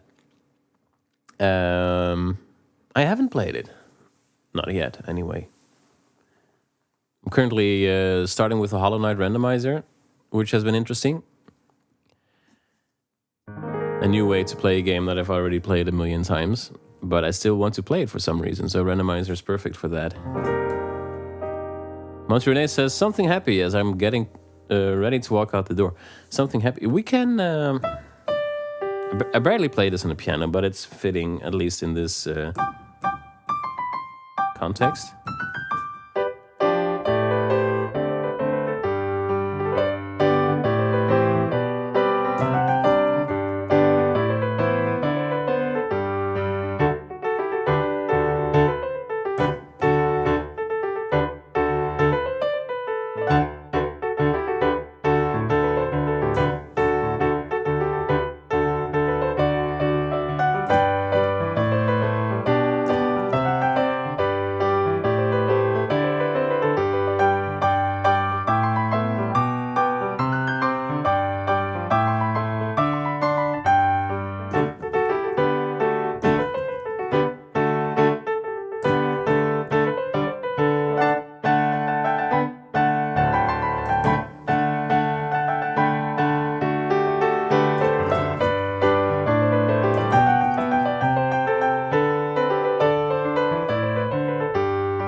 Yay, I actually managed to play Castletown without accidentally going to Clocktown. So yay for me, learning stuff, even after 10 years. Aspiring Heroes says, Castletown is such a bop. I hope they expand the town and remake, partly so we can hear this on repeat. On repeat for longer. Yeah, I'm kind of curious what you all are thinking. And now this is turning into an Ocarina of Time stream. I kind of feel like they're going to do like a faithful Link's Awakening style 1-to-1 remake. But I'm curious what people think, if you'd prefer that or maybe something more ambitious. Personally, I'm not really sure. I actually think that Ocarina of Time holds up better than the original Final Fantasy VII. It needs a remake less. It mainly needs some tweaks and a better frame rate. And better visuals, of course, are never, and audio, never wrong, perhaps. But I'm kind of afraid if they expand it, they add way too much text and voiceover and cutscenes and like modern stuff that I'm not particularly keen of. On the other hand, if they expand the exploratory elements in between the dungeons, for instance, I might really love that. So curious, was seeing some discussion about that in the past.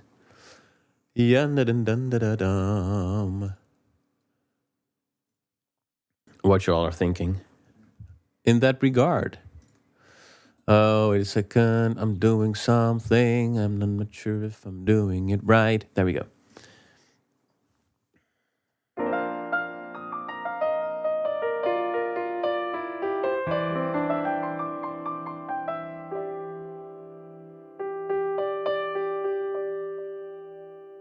Let me play something from Cloudheim again.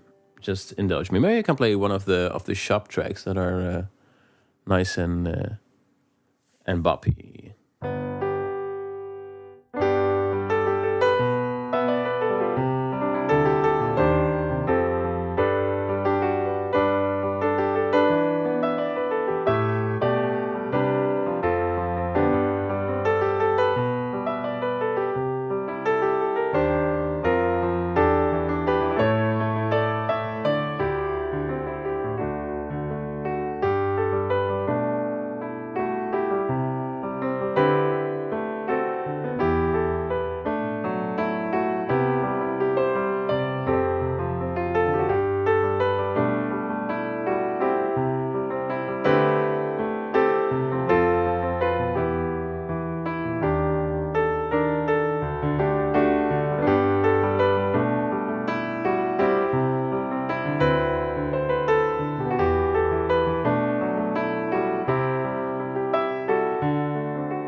TBDD. Yeah, I got to write a few shop music tracks for Cloudheim. Definitely the place to put my my earworms. Let's see, Tulin's theme. Rogue Symphony asks, "Hey Tim, I've been following you for a while and I love to play along with your videos. Could you play Tulin's theme?" I'll give it a go. I'm going to look up the sheet music.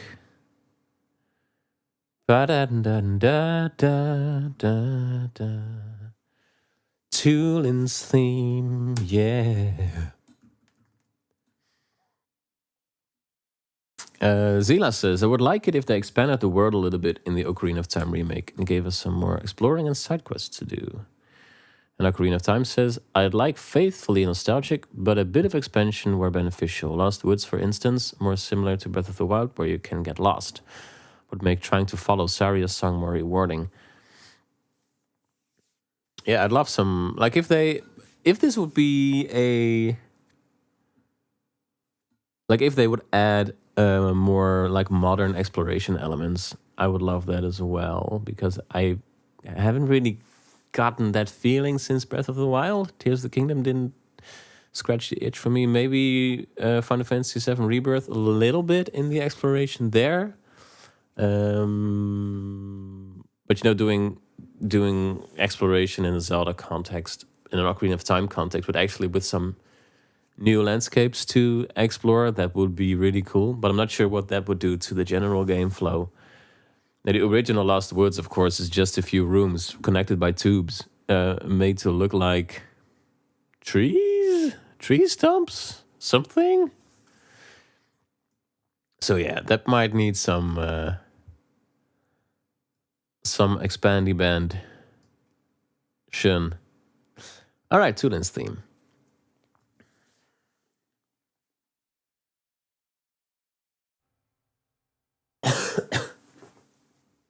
Let's see.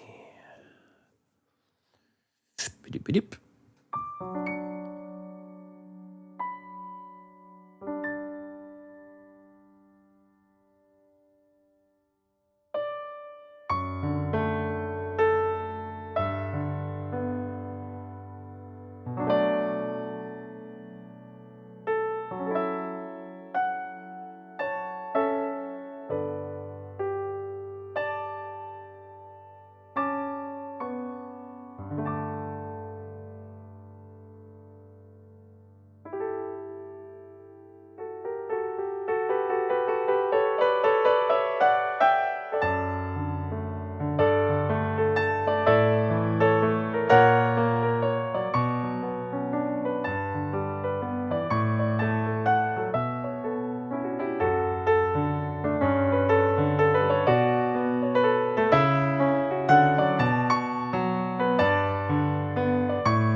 Yes, definitely a composition that deserved some more time to shine. But it goes for just about all music in Tears of the Kingdom. But I'll try not to go there. I'd also like to play this one, perhaps.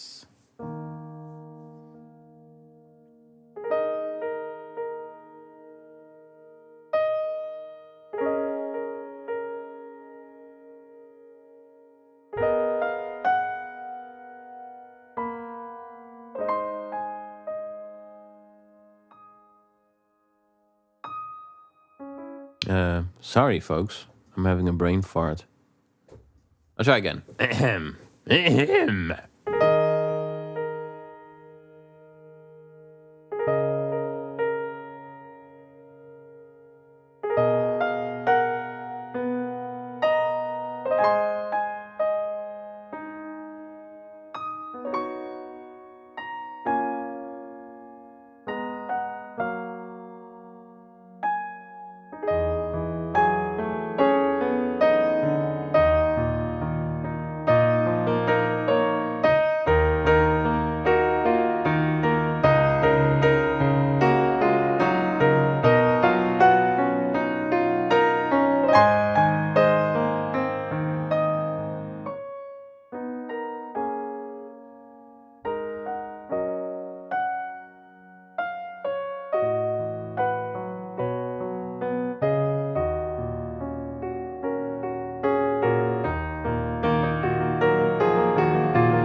Doom.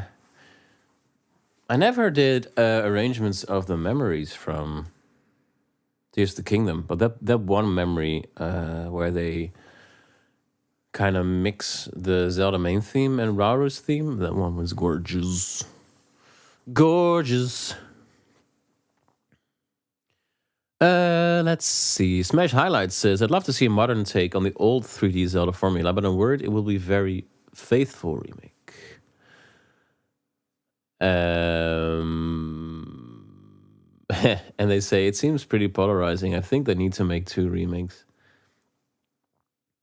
That's something that you see with the Final Fantasy VII remake, right? Which is kind of controversial in its own right. You also have the Resident Evil remakes, which aren't as controversial. I think those overhaul the general gameplay mechanics, but they don't really touch the level design that much, if I'm not mistaken. I haven't played them because it's not my genre, but I got scared too easily. But I think those aren't as controversial. They'll stick a little bit closer to the originals in terms of overall game feel, so to speak. And Final Fantasy VII Remake Project, of course, it's like 1/3 an amazing remake of the original, 1/3 great fleshing out that kind of has to happen, and 1/3, let's say, optional content that's nice to have, perhaps, but not necessary per se. And Nintendo's remakes so far have been very faithful to the originals. You know, Metroid Prime Remastered was just the original game running under a new rendering pipeline. Link's Awakening was very faithful. The Star Fox 64 remake is very faithful as far as we can tell. So it's probably faithful. Princess Dream Actress says, I hope I'm not the only one who's nervous about the Ocarina of Time remake. I'm worried they'll make weapon durability bad there. Yeah, I'm not sure if I can see that happening. I think they know that durability was a point of contention. It's also, I don't think they will touch the core design that much. Currently, I'm more leaning towards Resident Evil style remakes where they keep the general flow and level design intact, but they polish the gameplay mechanics to make them more up to modern standards. I just hope they don't add a whole bunch of cutscenes because I'm not particularly a cutscene person. So yeah, 2 remakes. I think when the Final Fantasy VII remake was announced, there was discussions about that where people said I wish they'd make another remake that's just the original with the original script and no extra stuff. But for those people, there's like mods that overhaul the graphics and tweak the translation and stuff. UA says, love Tulin's theme. I actually have that as my morning alarm. T-D-D-D-T-D-D. Get Me Out Why is written in Spanish and it gets translated into Dutch, and I'm going to try to translate that back into English. They says they'd love to play the Breath of the Wild soundtrack.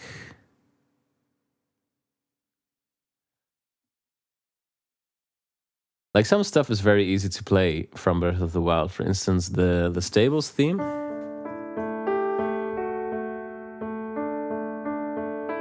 It's very doable.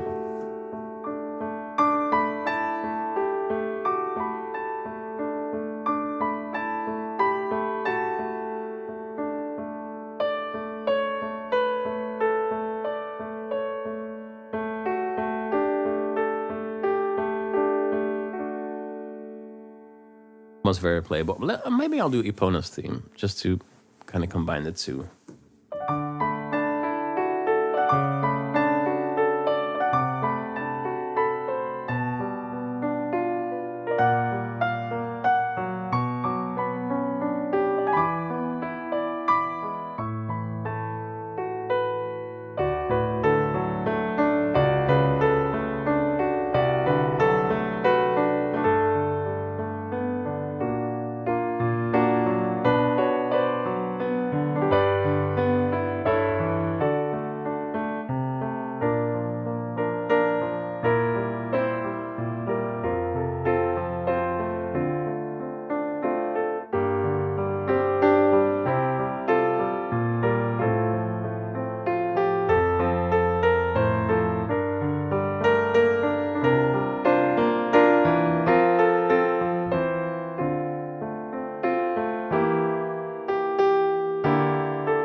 Alrighties.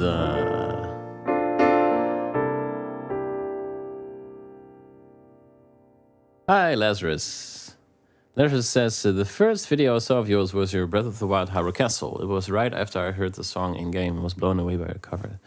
Thank you so much. Yes,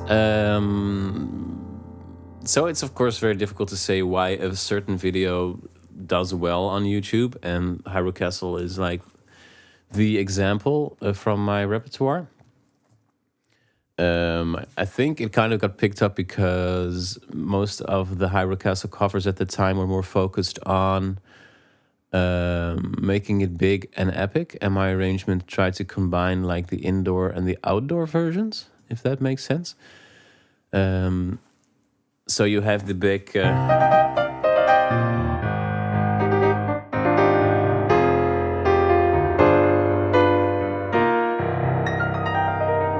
etc. You know, but you also have the more quiet part.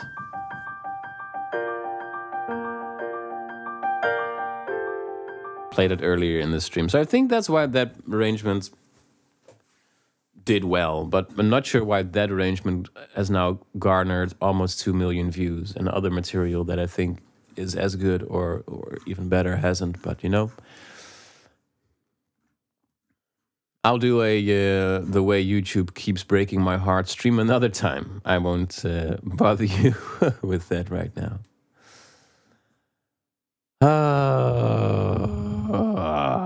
Anyway. Lurelin Village. Yes, that's a good idea. Let's do that.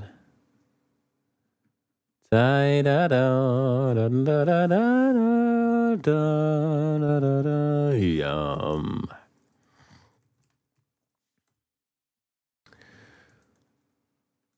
Kind of curious if Lurelin Village is called that in Japanese as well, because it kind of looks like lure and line, as in people who are fishing.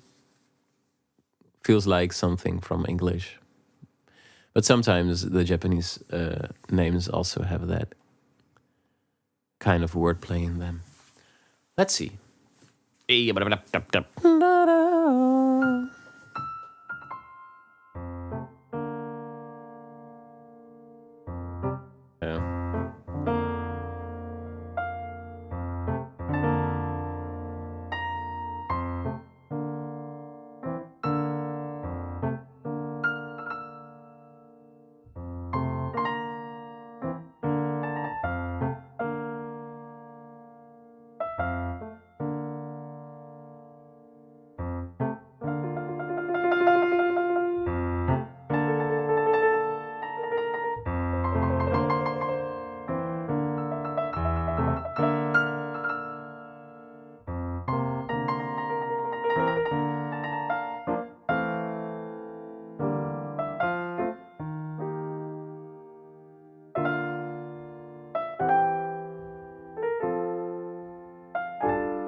Ja da da da da da da. Hey, Zuf Piravaglau. Yeah, it's a fun track. You know, we can't do a stream like this without playing Hateno Village at least once, right? I'm contractually obligated to also play Hateno Village. I think when the game came out, that might have been the first arrangement of a piece of in-game music that I did. Let me check.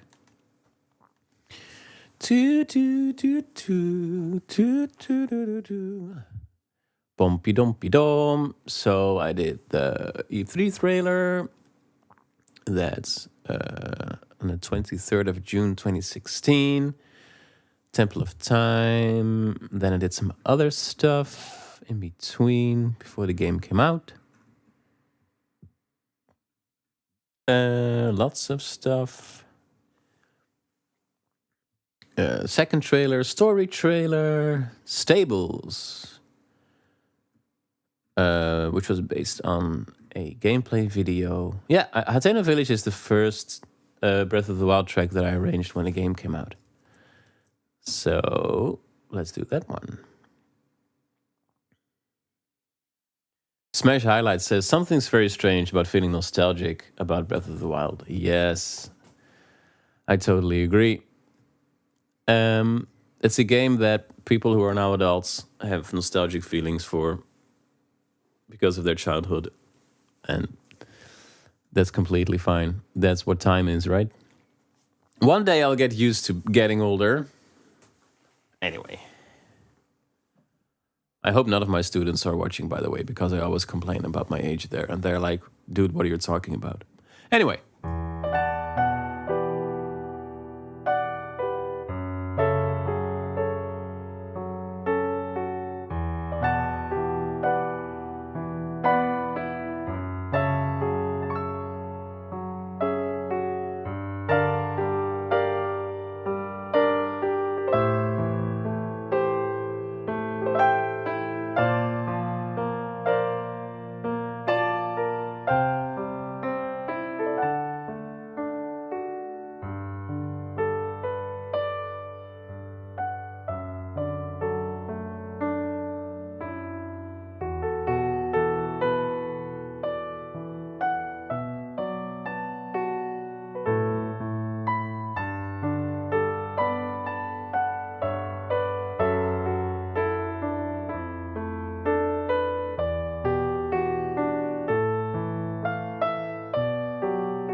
It's funny, I can really see what I learned arranging these pieces, because this is a very old arrangement, and I'm still super cautious about, you know, color chords and stuff. Which is kind of cute.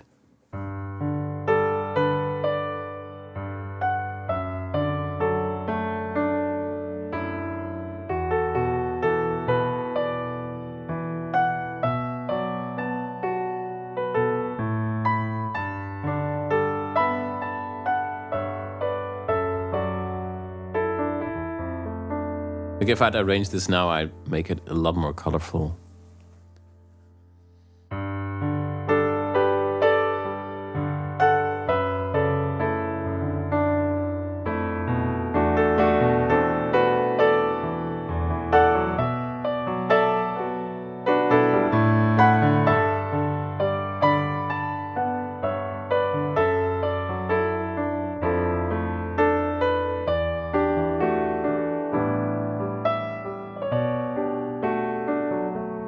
There's ways to add color that, while keeping the character of the piece intact. That's interesting. Hi, Waffle King. Welcome. T-D-D.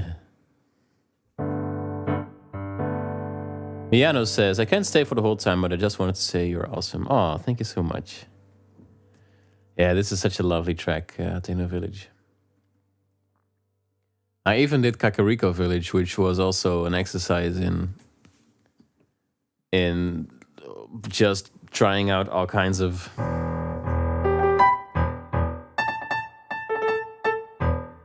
note combinations that aren't like conventionally music theoretically. Let's say music theoretically conventional.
This is also something that I've learned from arranging the soundtrack, is those constant parallel fourths, also in the melody, even when it doesn't make sense in the key, but still just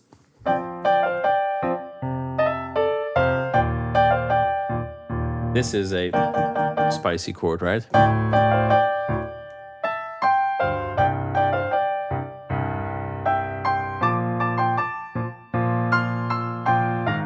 Sorry.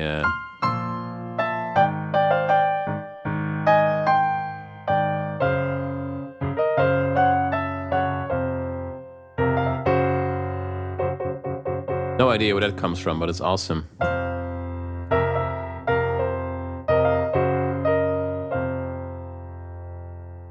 Dang, alert so much. It's incredible.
Yada-da.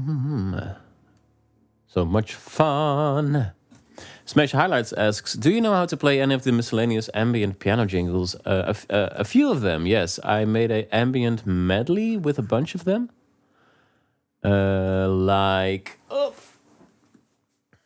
Let's see if I can do a few of them. Because it's really weird if you hear somebody play it because you're so used to them in game, right?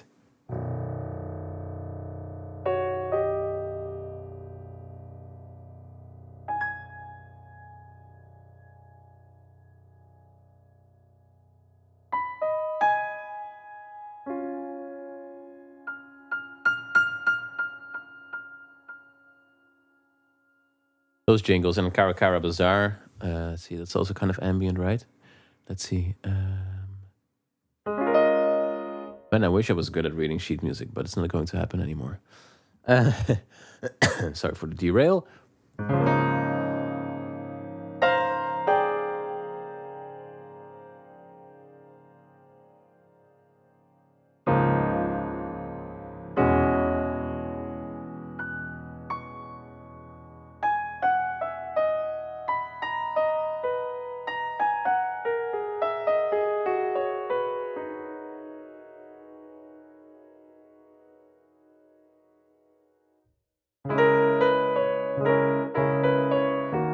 Yeah.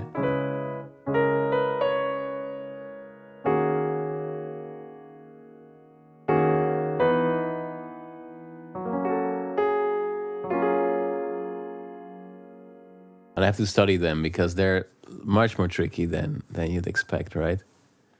And the Wasteland.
It's really cool how those transport you into the game right away, right?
That's the flight range.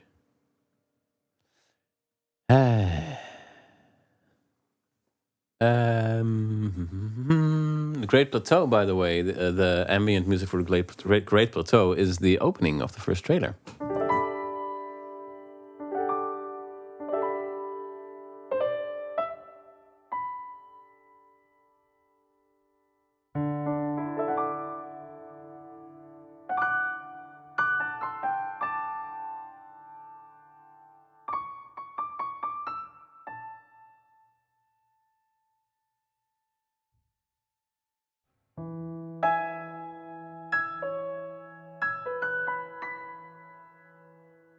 And of course, this one.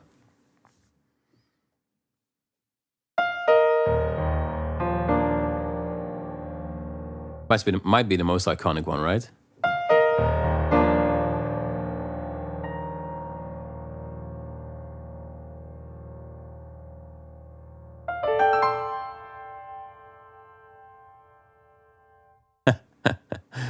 It's so weird to hear that coming out of a piano instead of from a game.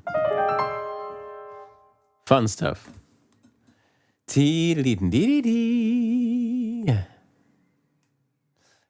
Smallest says, hello. Says, hey Tim, do you have a favorite Ocarina of Time dungeon theme?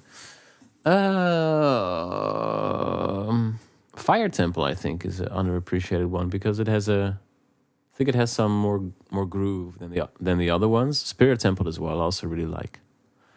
And of course, First Temple is the legendary one for a reason. Yep-a-deep-a-deep. Ooh, Felinia has an interesting answer about Lurlin. They say, because of your question earlier, so the Japanese name for Lurlin village is Uotorimura, which comes from, probably Uotorimura, and means fishing / catching a fish / using a net to trap. Okay, so it's a translation then from more from the idea in Japanese, right, than from the literal meaning. Smash Highlights asks, what mode is Gerudo Town in? Woo! That's a good question.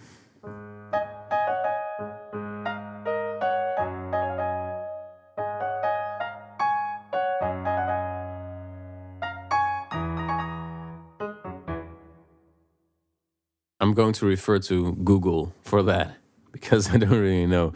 To be honest, I get my modes mixed up. I usually do that kind of stuff by ear. Oh well. Karakara Bazaar has such juicy chords. I love it. Yeah, it's super jazzy, but still not like jazzy that it doesn't fit into the tone. It just uses like modern harmony in that sense to support a fantasy setting, which is very interesting. Well, I have just played Hyrule Castle theme, The Waffle King. So you can scroll back later in the stream. Aspiring Heroes says, the ambient tracks of Tears of the Kingdom just didn't hit the same way as their Breath of the Wild counterparts. Yes, I agree. Smash Highlights says, I'm surprised they're all actually playable and not some impossible midis. No, the impossible midis are the Guardian stuff. It's more impossible midi kind of thing. And Monk Mascosha, for instance. I did arrange that, but to be honest, that's also more impossible midis, to be fair.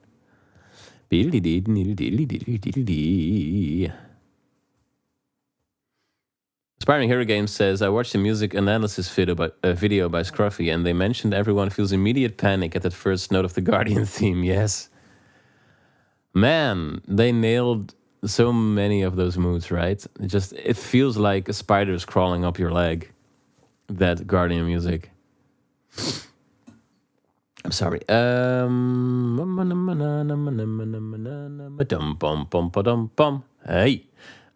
I haven't played the epilogue yet, and I have played some of Rivali, but I've not attempted to actually play the arrangement that I made.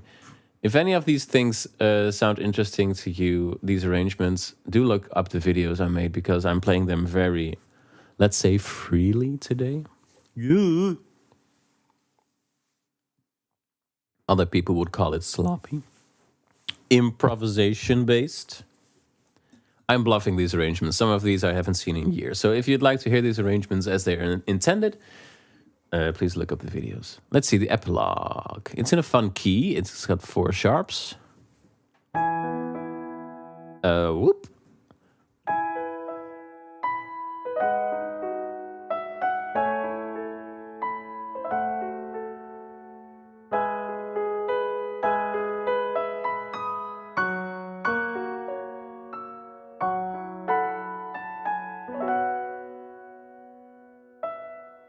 Oh, right.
Sorry, I'll do that again. Let's see if I can do it properly.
Something like that. Very cool epilogue. Really gives you the idea of, ooh, what adventures await us next.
I've kind of lost the plot.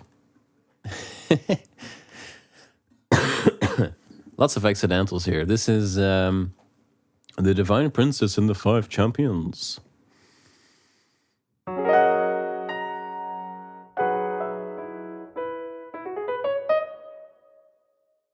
What key is this in? Oh, it's sort of an E. Okay, so then it's like this.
And I said that I do Rivali.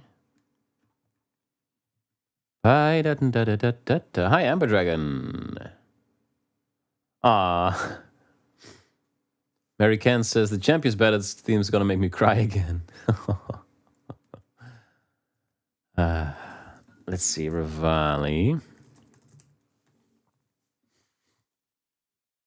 So I had the intention of making this a longer stream than usual, and it's already a longer stream than usual. Yay! Rivali's theme, and I'll read some of the comments.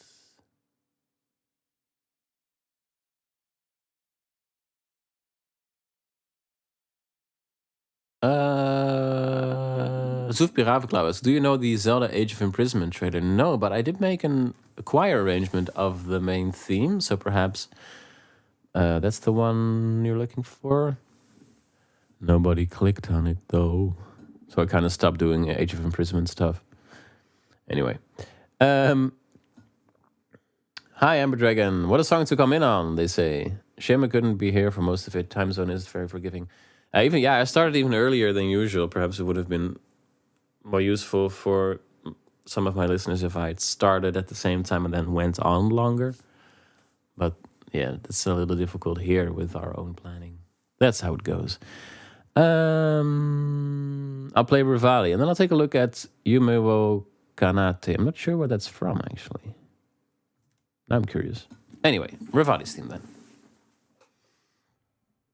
Oh yeah, there's lots of accidentals as well. So I'm going to try to do this non-bluffingly. Non-bluffingly.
Only a little bit of bluff.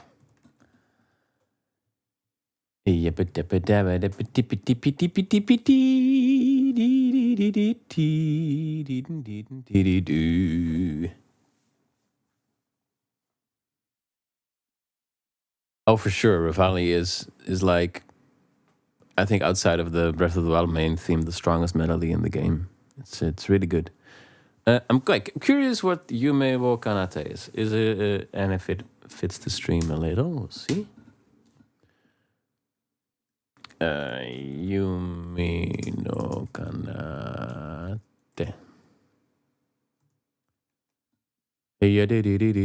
Doraemon. I don't know what that is, but it looks like something from Japan.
Yeah, okay, it's cute.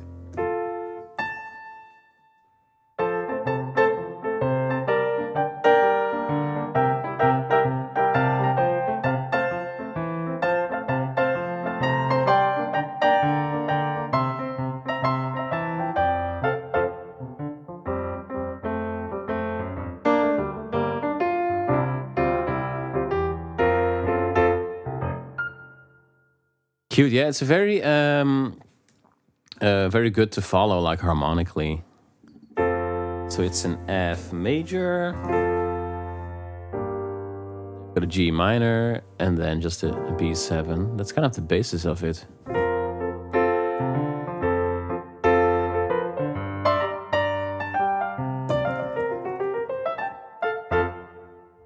Is it a well-known song? Is it from outside of? I think that's it's an anime, but like it's used somewhere else as well. Ba-da-ba-da-da-da. Bloodgetter says, excellent improv as always. Thank you. Question, have you ever attempted making a horror version of the Zelda music aside from obvious themes like The Guardian? Yeah, sort of. I did a few albums a few years ago called Open Air. And those were like inspired by Zelda, but they were original compositions. And I did a few darker tracks there. That were Zelda-like. One of them is called Lost Underground is one of those. In the Face of Malice as well. Those are like really dark with like organ and low piano and effects and stuff. So you might enjoy those. Those albums are called Open Air. They're on Spotify and YouTube and all the kind of stuff. Everybody, I'm going to start wrapping this up. So if there's something that's like super important, this is the time. Can be something Zelda, something different as well. This has turned into a regular piano hangout, so it's all good. I'm getting hungry. And I'm also going to look up my patrons, so I can do a Patreon shout out in a bit. It's a good earworm. I really enjoy earworms.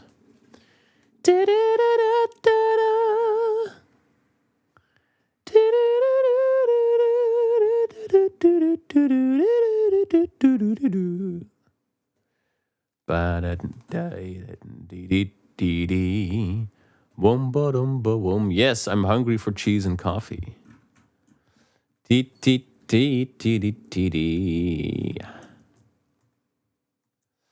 Bloop. Parasailing, yes. We'll end the stream with parasailing. I think it's only fitting.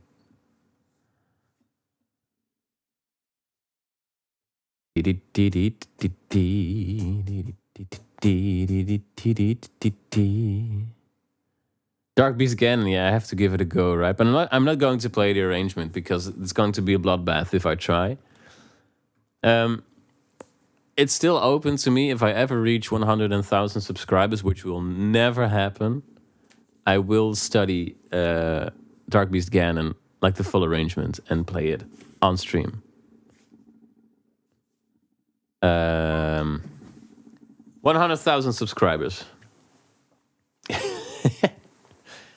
I've only gotten like a few hundred the past year, so it's gonna take a while.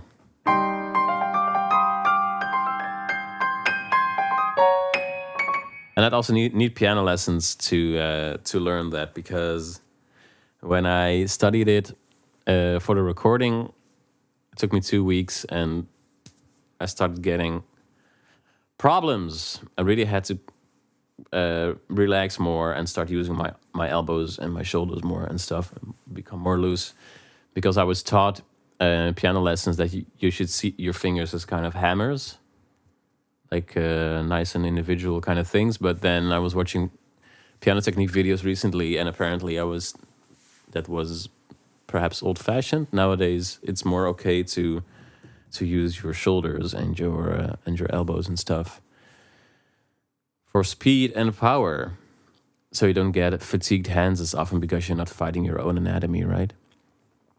Anyway, that would be cool if that ever happens. I already fear the day, but it's also gonna be cool. Yeah, after 2 weeks, like my hands were like done. Like after 2 weeks of studying, I was like, yeah, it's not gonna get any better than this. I'm just going to record this. And I recorded it in, it's not one single take. I recorded the part in C. Recorded that in one go, and then I had a break, and then I did the part in D. But I couldn't keep studying because I was just getting too fatigued, and my technique wasn't sufficient to raise my own ceiling, so to speak. So that's why I probably need piano lessons from a good teacher to get that relaxation and that looseness to actually study this. Yes, it's been 10 years already. It's crazy. Thank you. Simply VDD says, thanks for your videos. I started playing piano seriously a year ago. Your videos are fantastic. Glad to be of service. Aspiring Air Game says, we're a third of the way to 100K. So could you learn a third? Okay, let me see. Let me see how much trouble I can get myself. No, that's fine, I think. Because it's just the intro, right? And the intro is doable. The intro goes like... oh, sorry.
There you go. That's a third. No, that's not true. That's not a third. That's not enough. This was like a fifth. Oh no. Because then if I'd have to do a third, I'd actually have to like learn the super hard part. Oh man.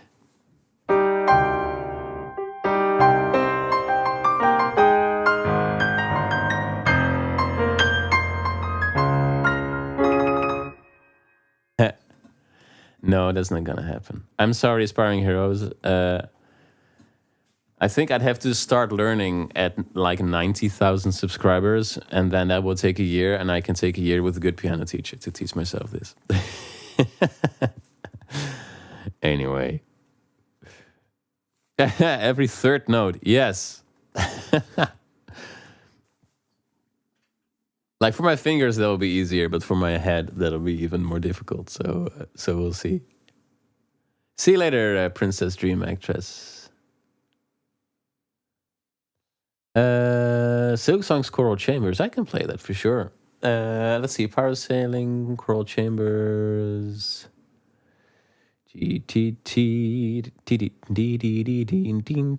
Oh, Feist theme. Okay, Coral Chambers.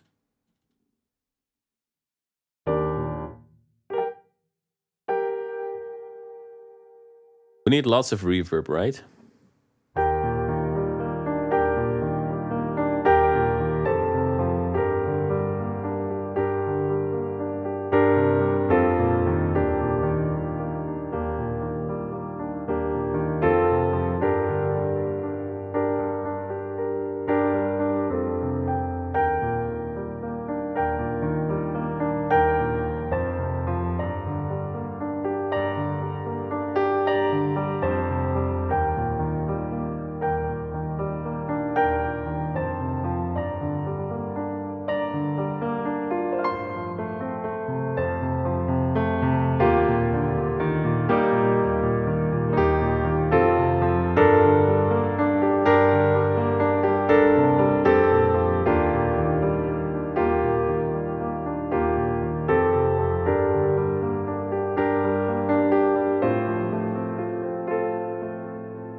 Yeah, those actually mesh quite well. They do similar harmonic things.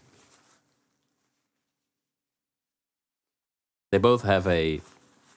They both go to that chord that I talked about at the beginning of the stream, right? Semitone up, but then a major chord. They take a little detour to that region. My favorite theme from Breath of the Wild is wow. Like parasailing has become a meme for a reason. Here in my tiny corner of YouTube. And but that reveal trailer rendition of the main theme, just like with Tears of the Kingdom, that main theme is also like insanely good. That might be my pick. Just the main theme, but specifically the rendition in the reveal trailer. That's not actually in the game. So if we're talking about tracks from in the game, parasailing, I really adore. Hateno Village, I adore as well. So difficult choices. Parasailing, Korok Forests, Rito Village.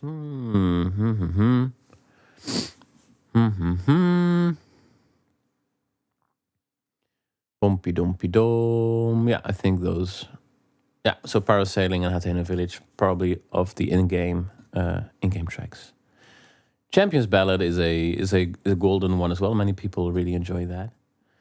Simply VDD says, I recently discovered your channel and I'm completely blown away by your talent. Oh, thank you so much. Big support from Belgium. Greetings from the Netherlands.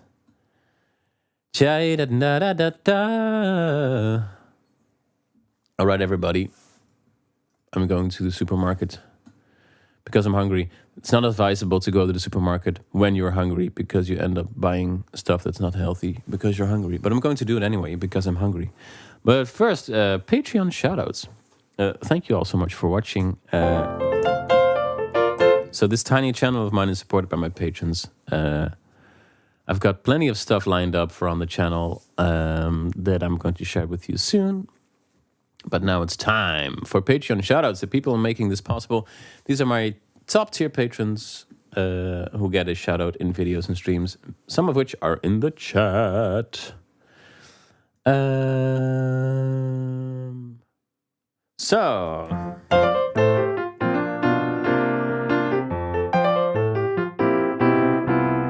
oopsie boopsie. I was reading the chat instead of focusing on the piano.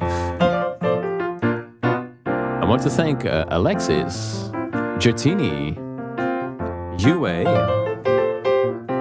Ornlu the Wolf, Singer, Wapper Snor, Timothy Hood, Flashing Fire, Masatoshi, Graham, Random Citizen, Lazarus, and Aspiring Hero Games, both who turned up in the chat for a bit. Yeah. Rio S, Patrick, Joshua, Dylan, and Jeff.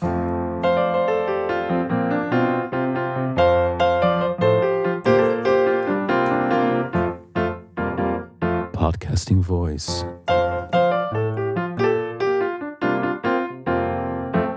Ember Dragon says, I love this song. I don't even know what it is. Yeah, I think I kind of based it on Pretty Women Are Walking with Gorillas Down My Street, a song by Joe Jackson, I think. No? Yes.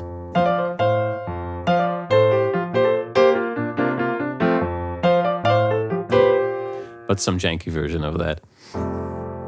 Yes, if I haven't played your suggestion, I'm sorry. I will play it next time. There will be a stream again before summer break. And I'd like to thank you all so much for stopping by. Here's to many more years of learning stuff that I can then use in my own work and expanding my musical horizons and playing janky music for you all. And also not so janky music because I'm improving. Hey. Anyway, hope you have a lovely remainder of your day. and I'll see you soon. Thank you. Bye bye.